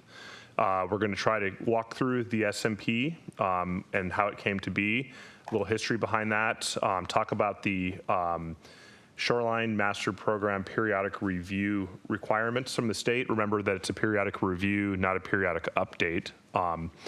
It's a key point. We're going to talk about what the Planning Commission has done with this. We're going to talk about what we've done with the Department of Ecology thus far, and talk about what next steps lie ahead. Generally, the Shoreline Management Act was put in place in 1972. Its focus is on establishing priority uses such as water-dependent, water-related, or water-oriented uses. Single-family homes are identified as priority uses when they accomplish no net loss of ecological function. There is a memo in your packet, Exhibit 1.3, clarifying priority uses, should you care to read more on that. The Sammamish shorelines of the state are Lake Sammamish, Pine Lake, and Beaver Lake, because those are lakes that are greater than 20 acres. We don't have any streams that are considered to be shorelines of the state. Lake Sammamish is considered to be a shoreline of statewide significance because of its character, and that is an important distinction because there are additional requirements of our Shoreline Master Program for Lake Sammamish. In addition to Lake Sammamish, Pine Lake, and Beaver Lake, shorelines also include the 200-foot landward area around those lakes. So if you think of it as an offset or a buffer from the lake, all areas within the 200 feet are subject to shoreline rules. We do have a Shoreline Master Program. It was adopted in 2011, and it was amended in 2017 as a result of an update to our critical areas rules. It follows WAC 17326, which are the state mandated guidelines that all Shoreline Master Programs are required to conform to. Basically, what happens is the city is tasked with writing a sort of a local program as to how it's going to manage its shorelines. It's required to send that program to the State Department of Ecology, who reviews it, and the State Department of Ecology is the ultimate authority over shoreline master programs. So although we may work here and come up with a change to some part of our master program, it is required to go back to Ecology for a final blessing by Ecology. There are two different processes to update a Shoreline Master Program once it's been through the major update. That is a locally initiated update. An example of this is our 2017 update, where we incorporated our critical areas rules into our Shoreline Master Program. That is something that is voluntary on the part of the city. The other is a periodic review, which is required by state law, and that is the current process that we are looking at now. The periodic review requires that we review our Shoreline Master Program and look for any changes in state legislation, any changes to our comprehensive plan or development regulations that may have occurred out of sequence with any other major updates, and that we also consider any local circumstances encountered in implementing our Shoreline Master Program. Ecology provides a checklist to help with review. The checklist is included as Exhibit 1.4. This is an example of the checklist. The checklist includes guidance as well for each of the different rows included in the checklist. The city's task is first and foremost to go through the checklist and ensure that our Shoreline Master Program is consistent with all of the changes made at the state level since our last major update. This is an example of how we have made changes in our code as a proposed draft changes. If you look at Exhibit 2.1, you'll see an annotated strike draft version of what we feel conforms to state law. We've included comment bubbles in this, and you can see in this comment bubble example, we've stated modified in response to Department of Ecology periodic review requirements to clarify that the definition of development does not include dismantling or removing of structures. See row 2017-B in Exhibit 1.4. So what we're trying to do here is to cross-reference each change that we've made in the code so that you can understand why we've done that and what it is in response to. With regard to local issues, when we began the process of the periodic review, we had already had one local issue in mind. It's one that has been somewhat troubling for us in terms of how we implement our Shoreline Master Program, and that is with regard to joint use parcels and recreation lots along the lake. Along the process of the periodic review, we have also had 3 others that were brought forward by the tribe, one by the tribe, one by members of the community, and one by the Planning Commission. The tribe brought forward the fish-bearing stream definition issue, which is one that relates to an inconsistency between the city's definition for fish-bearing stream and the state's definition of fish-bearing stream. The next was related to dimensional standards, and this is brought forward by a planning commissioner, and it relates to the fact that over time we have seen redevelopment along the shoreline, and with redevelopment we've seen many of the existing footprints that historically had been there go up to a full 35 feet in height, which they're allowed to do under the existing conditions exceptions in the code. Finally, another one that was raised by a member of the community as part of public comment is that we have sort of a death of 1,000 cuts occurring along our shoreline, and that we have minor new development that is occurring in a piecemeal manner that is actually causing impact to our shoreline, and it's really hard for us to enforce it because it is just at the threshold of something where a permit would be required or where it would be prohibited. So getting a little further into the fish-bearing stream issue, we received a letter from the Snoqualmie tribe. We met with them to talk about what it is they were interested in seeing done. We did bring forward a proposal to the Planning Commission that amended the definition of fish-bearing stream to include use by all fish, not just salmonids. The Planning Commission found that this was something that should be deferred to the critical areas ordinance update that will be coming in 2023. That was their recommendation, is to hold it until that time. They didn't feel that enough evidence was available as to the effect that change would have. We do have many miles of streams here in the city, and it would require quite a bit of analysis around how it would not only affect stream habitat, but how it would also affect property owners. And the commission had some concern that a change of this type might cause quite a big effect on property ownership, and we would want to do some additional outreach in addition to, or in advance of making this type of change. With regard to dimensional standards, this is one where our shoreline has been fairly developed for a long time.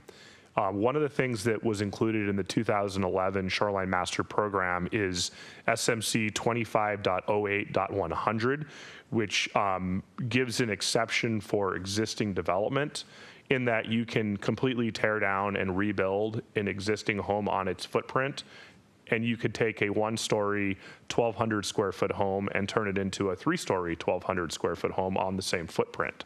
The concern is that over time, because many of those homes are built within close proximity to each other and there is not a lot of setback between them, that it's created a barrier or a visual obstruction from other points of view, such as the parkway, and that it's turned into, it's diminished public view shed access to the shoreline.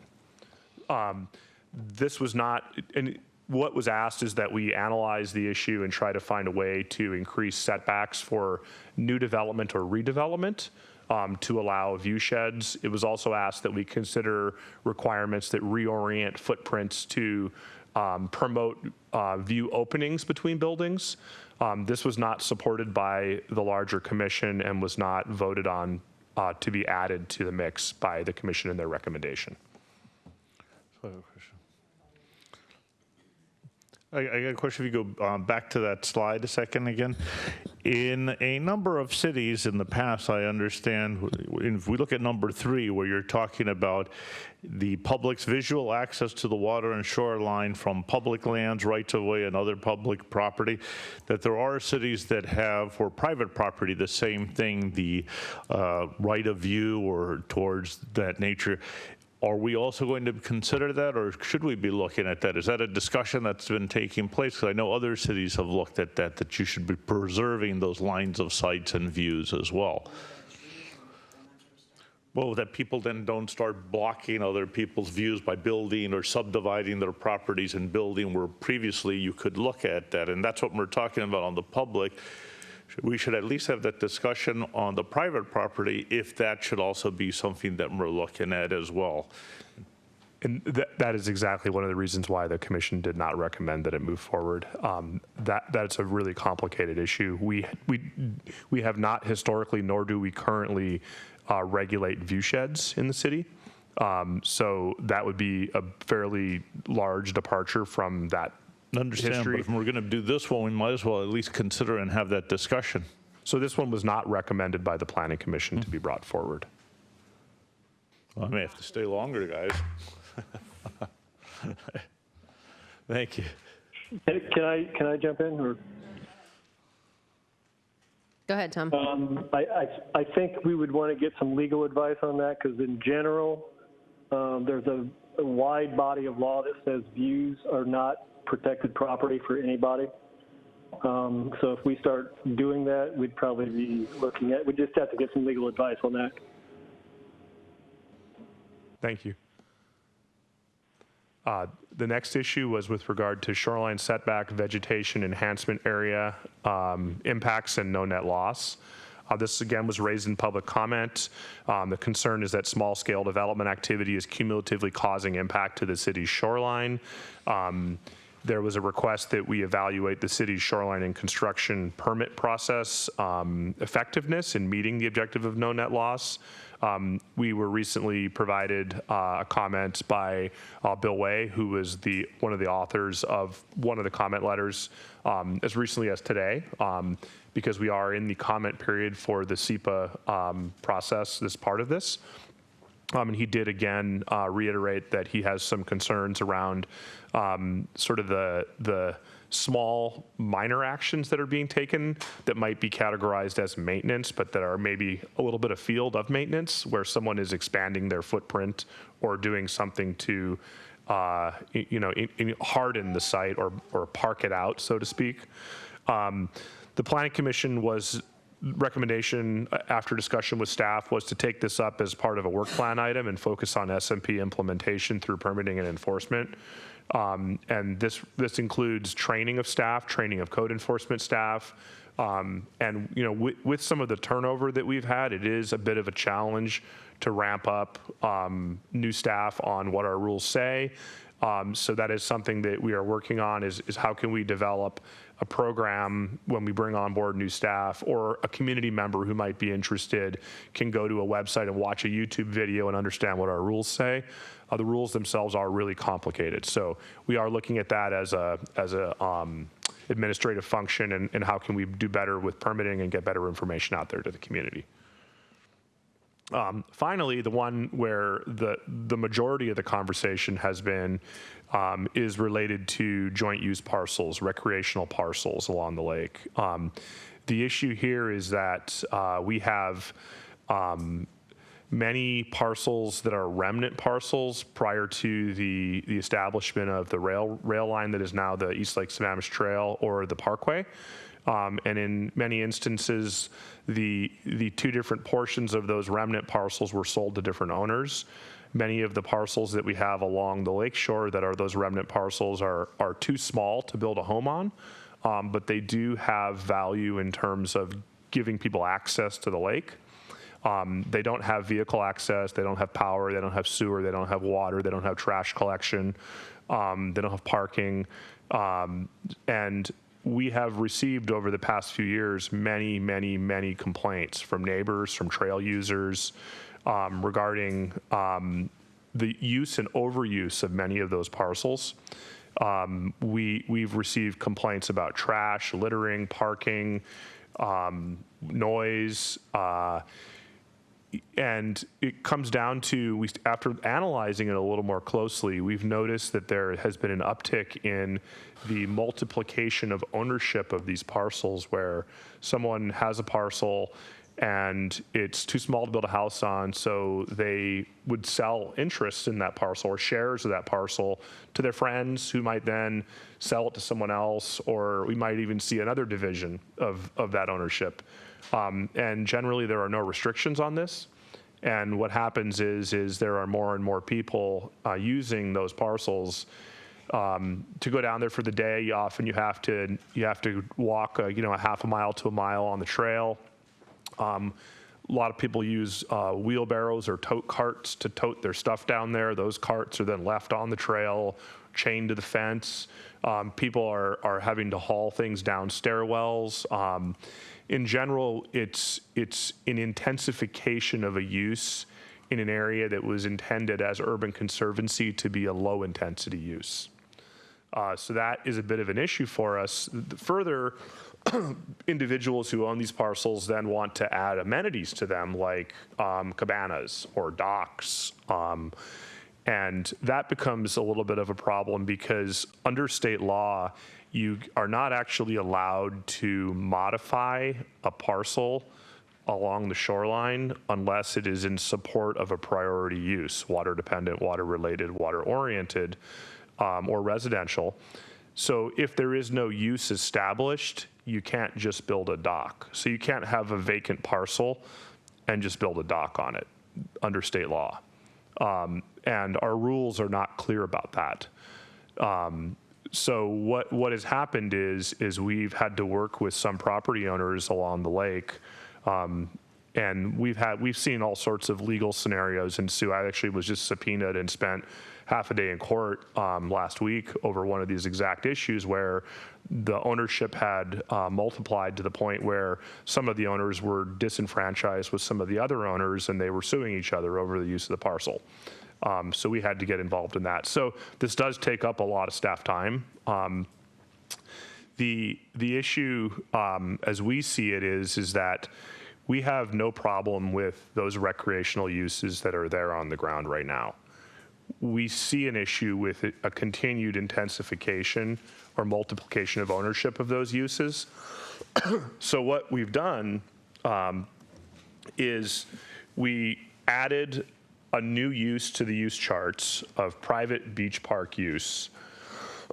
We required that a private beach park is allowed when a conditional use permit is obtained, meaning if you wanted to establish or intensify the use and build a dock, build a cabana along the lake, and it was not in support of a residential use, that you could come in and apply for a conditional use permit and establish a private recreational park use along the lake, which other cities do have this in their shoreline master programs. What we also did was we created a safe harbor for existing uses by basically grandfathering in those existing recreational uses. So we're not going to try and retroactively make people come in and get conditional uses. The idea is that if someone wants to further intensify the development on their parcel, they have to get a conditional use permit. It's not a terribly difficult permit to get. The state gets involved, and it allows us to look at exactly what they're proposing as part of their park use, how they have access, how they have trash collection, how those sorts of things are accounted for. And it allows us to have a hearing in case some of the neighbors or interested parties wanted to get involved. And it also allows us to look at how they're going to ensure that no net loss of ecological function is maintained, and they're not going to remove all the vegetation on the beach and on the parcel. So it's a pretty simple process. One of the things we also discovered in doing this, and I'll try to move through this pretty quickly, but this is fairly complicated to understand, is that there are 3 buckets of users that we find down there. The first is real simple. You have a residential parcel, you have a waterfront, you want to build a dock, you want to add amenities to your residential home. Those amenities are in support of your residential home. A residential home is identified as a priority use in the Act, in the WAC, in the RCW, and in our SMP. It is something that is allowed. You can make improvements like build a dock to support your residential home. The use is the home. The modification, in using terms of the Act, is the dock. You can't make a modification unless there's a use. That's the way the state law works. So the next bucket is those parcels that actually have multiple residential properties attached to it. So we have several instances along the lakeshore where you have a subdivision or a short subdivision across the parkway, but that short subdivision owns a recreation parcel together as part of their homeowners association. So that again is in support of a residential use. So the use is those, say, 4, 5, 6 homes across the parkway, and the modification is those improvements that they're putting on the parcel for joint use access. So in this bullet point here that says recognized residential uses of 1-to-1 and many-to-1, what we've done there is we've gone in the code and we've identified that if you are a 1-to-1 use where you have a single family home and you want to build a dock on your waterfront that is physically attached to your parcel, that is fine. You can do that. That is the state law allows you to do that. If you have if you're part of a homeowners association of a subdivision and you own a parcel across the parkway, that's a many-to-one relationship. You may make improvements on that waterfront parcel in accordance with what the rules allow and the permit process that goes along with it.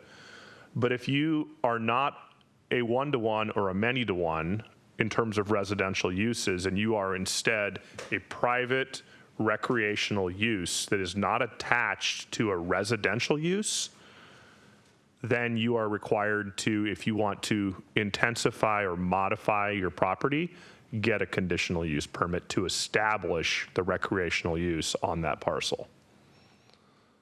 So that is the biggest thing that we're doing here, aside from as part of the periodic review, making conformance amendments. What we've done is we've done some really minor restructuring of our code to add that use category, because we kept bumping into a problem where we had these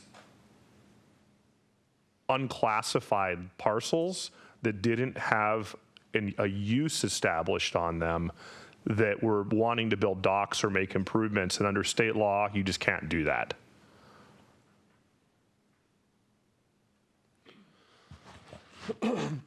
So as part of the process, we mailed a notice of intent that we were planning to update these rules to owners of the undeveloped parcels. So we actually did a targeted mailing, because we felt these property owners should be informed and be made aware of this.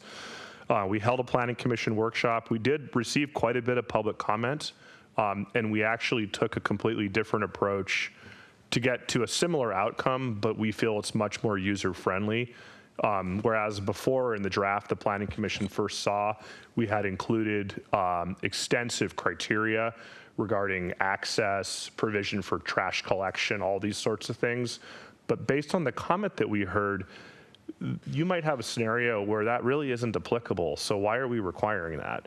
So what we did was we took a step back and we said, okay, with a conditional use permit, you're allowed to tailor it uniquely to add conditions around the use to what is proposed or what is actually happening. So we felt comfortable with that. We did add some basic criteria that said you need to give us a plan to tell us how you're going to get down there. You need to give us a plan to tell us how you're going to deal with trash collection. But we didn't have a hard criteria around how exactly you had to deal with that. We left it up to each individual property owner. And during the hearing process, we'll be able to make a judgment call as to whether it's been adequately addressed. Deputy Mayor Moran. I saw that you changed the length of the dock to 480, is that correct? That's the next one that I was going to get into, yeah. Oh, okay, then I'll wait. Yeah, so one of the other items that the Planning Commission added at the very end of the process was they felt there was some imbalance occurring if you were, say, a private recreational lot owner and you wanted to establish a private park, and you had a really small waterfront area. So say you had a really shallow lot, like many of them are, and you only had about 2,000 square feet of upland area that was actually property that you owned, and you could build a 1,200 square foot dock. They felt that that was disproportionate and that really we should pull back across the entire lake shore of Lake Sammamish the size of docks.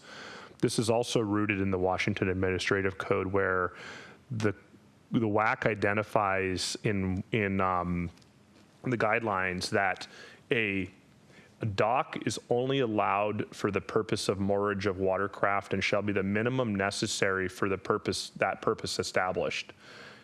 And what we run into is that often, and I understand the attraction because it's great in the summer to sit on the lake and enjoy it. We often run into is people trying to build party platforms out on the lake. And what ends up happening is you have a 4-foot walkway out to a 400 square foot platform at the end. And that's actually contrary to what the WAC says in terms of providing access to watercraft and being the minimum necessary to provide access to that watercraft. It's a debate that I understand ensued back in 2011. We're not interested in revisiting that debate. We didn't raise it to the commission. The commission added this on their own accord. Councilmember Stewart. So this all kind of makes sense, but I guess by adding this conditional use permit, won't we be increasing the impacts, the ecological impacts on the lake and the shoreline? So why would we want to move forward with this? So those uses already exist today. What we're trying to do is to contain any future intensification of those uses along the lake. Currently, it's a gray area in our code, and depending on who you talk to on my staff, it's unclear as to how this is really handled.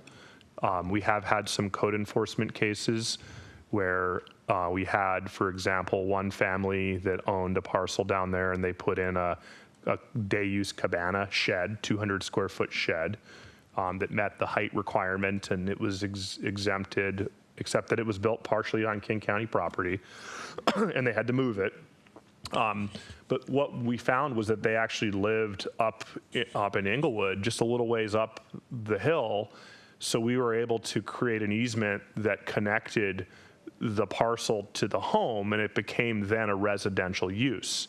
The issue is when you have people that live in Carnation or Renton who clearly don't live here, who you can't really say that's a residential use. And these are privately owned parcels, and our code doesn't really address or prohibit them from taking steps to build these types of facilities. I thought you said, though, that the Washington State Code does prohibit that. And we're trying to, as a matter of our periodic review, bring it into alliance with what we feel is a deficiency or a gap that's a local issue. Okay, I would hate to see us do something that's less restrictive without having some mitigation to the ecological impacts that would have. So there is a requirement for that in the criteria that we added in Exhibit 2 or 2.1, depending on which one you want to look at. 2 is a clean version. 2.1 is an annotated strike draft version, so you can see what changes were made. So if they want to add to these basically non-residential lots, they want to add a cabana and a dock, then they have to do other things to mitigate whatever usage that's going to have? Yes, they would. Okay. And I apologize, but can we go back? You don't have to go back on the slides, but on the first item in the fish-bearing streams, where the tribe had requested that we expand the definition, you said that it was recommended not to do that because there could be a huge impact to the landowners. But on the other side, could an argument not be made that there's a huge ecological impact by not investigating that sooner? And do we really want to wait until 2023 to take that up? Because if it could be overly restrictive, it could be that right now we are being overly lax and allowing bad things to happen, yeah?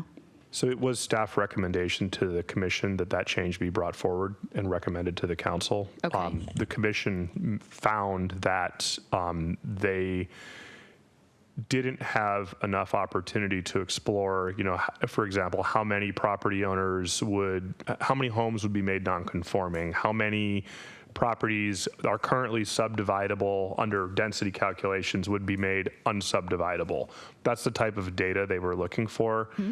We simply don't have the capacity right now in our work plan to provide that. So we tabled it, and they made a recommendation to include it with the city's critical areas ordinance update. Okay, I have concerns about waiting that long to take a look at that. I feel like while I don't want to negatively impact landowners, I also don't want to wait another 3 years before we understand what kind of ecological impacts we could be having by not doing anything. So I don't know if there's a happy medium in there that we could do some of that work sooner.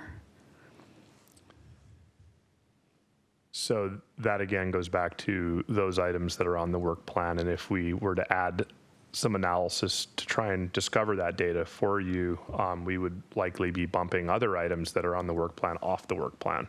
It's really a priority, prioritization. How do we want to use what limited resources we have, given the budget discussion we just heard, right. to actually get you the information you need. When things are added, that causes a cost increase. And totally. We therefore have to cut other things that you also want. So it really becomes a question about which really do you want us to do, because we can't do both in many instances. So I know you don't have the analysis of how many properties would be impacted negatively from, being able to not be subdivided or anything, but do you have any data on the potential ecological impacts of not doing that? So, because again, we should put a price on it in both directions, right? Once something is destroyed, it generally costs multiple times more to restore it than it does to prevent the damage from happening in the first place. So if we're saying that, you need another staff member to get this done, and that's going to cost $100,000, and we're going to save ourselves $10 million of restoring some stream later on, then that seems like a good bargain. Yes, so where the impact comes from this primarily is in buffer widths, as you may have guessed. It also has an impact with regard to reaches of stream that may not have previously been categorized as fish-bearing, as becoming fish-bearing, even if they have no functional downstream connection to other reaches, meaning that you're no longer dealing with just an anadromous fish population that requires upstream and downstream migration for its survival, that you are now dealing with a resident fish population that is year-round, and you might see that there's a stream that goes from a type F to a type N to a type F again, and there is no full downstream connection in terms of it being type F all the way down. The reason for that is that you can have resident fish population that populate an area up on top of the plateau, but that don't actually use the downstream connection to the lake, and that downstream connection portion might be considered an N because of its gradients and because of its geomorphic makeup. So that is one of the challenges here, is that we have not had the ability, like some of our neighboring cities have done. I know when I was in Bellevue, we spent a lot of time walking stream reaches and mapping them. It takes time to get everything fully inventoried and understand what's out there. But again, if we don't do that and things get built, then things can get destroyed and we may never get them back, right? So the precautionary principle says that basically if you feel there is enough evidence in favor of doing something to avoid a potential impact, that you should do that. Do you feel that that's the case here? I know that our counterparts at the Muckleshoot Indian Tribe, at the Snoqualmie Indian Tribe, very much feel that way. We feel that given what we've heard at public hearings and the amount of testimony from citizens who are concerned about reaches of streams being impacted by development, that, yeah, it is an issue here in the city, because we do actually have some pretty significant stream resources where there's a really nice, well-wooded, intact riparian area that could be diminished if you don't have the right size buffer that goes along with it. Is that something that you had made a request for in the budget that never came forward? That goes along with a lot of the mapping stuff that, Yep. you keep seeing popping up, whether it's an email from Mary Wichter or whether internally it's a request. We really want to ramp up our mapping efforts here. We have these dated King County maps that were created at a scale and precision that is not really intended to be used at a parcel level precision that we are using today in our systems. So consequently, we're not as accurate about these things as we'd like to be.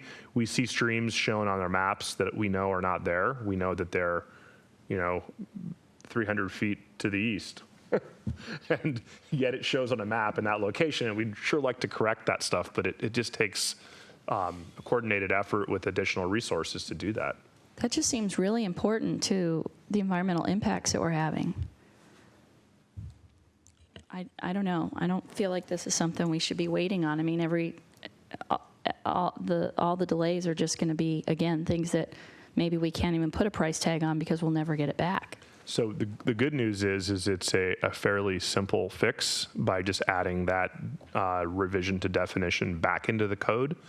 You could vote on that next week when you meet, and you could make a decision at that point to simply just add that proposed definition change. It's included in, I want to say, Exhibit 1.4, I think, which is all of the communication with the tribe, and there's a letter outlining it and everything in there. So what we would do is we would add as a matter of a motion with the stream definition change identified in Exhibit 1.4 or something like that. Excellent, thank you. Councilmember Ross. So the preliminary review from the Department of Ecology was it was adequate, so therefore there's no changes required in our SMP, correct? The preliminary review from Ecology, so what happened in terms of the timeline was that we started the process based on some communication with Ecology. Ecology reached out to us and said, hey, you got this upcoming periodic review you have to do. We have a small grant for you to help offset some of the costs of doing that. We went through the grant process with them. We had a consultant prepare the periodic review checklist where they went through our code and looked for inconsistencies. We then also added into that additional work related to the recreational lots done by the consultant. That's all included in the packet for tonight. We came to the commission with a draft code. They had some comments. We got some comments from the public, which we really appreciated. We went back and reformed it. So there are edits that are required to our SMP in order to reach a finding of consistency from Ecology. We have included those already. Okay. We did forward all the work done by the commission and the redrafting to Ecology for a preliminary review. They did make a preliminary finding of consistency, meaning we did what we needed to do to conform our SMP to changes in state law. They also looked at the work we did with regard to the recreation lots, and they found it to also be consistent with the state law. And they did have some required changes that were very minimal and some recommended changes. Those are in Exhibit 3.1, I think is what it is. Okay, so they reviewed it with some changes. Yep, and then we have included those. So in Exhibit 2 is all the changes that were recommended by the Planning Commission, those required by Ecology and those recommended by Ecology, but for one change, which is a change to a comprehensive plan policy. And in that comprehensive plan policy, it uses the term, there's a private beach club, or just one sec, a beach club, and we're changing it to private beach park. So what we recommend is deferring that. It's really inconsequential. It's just an inconsistency in the term. Deferring it to the next round of comp plan updates, because we just went through that, so that we can have that added at that time. Okay, thank you very much. We're good. Go ahead. So we kind of moved through the questions section. The next steps would be to come back next week for a public hearing and possible adoption of the changes. And what then happens is we would transmit that back to Ecology, and then Ecology would take action. We were able to use a consolidated hearing process where the Ecology actually held a hearing in conjunction with the Planning Commission. In years past, that was not available, and it led to a protracted loop where we would send something to Ecology, they would require a change, we'd then have to reconsider it. So that's been great, it's been helpful. It's helped us get where we are now. I have nothing more. All righty. Thank you, David. Appreciate that. That's all we have. We're adjourned.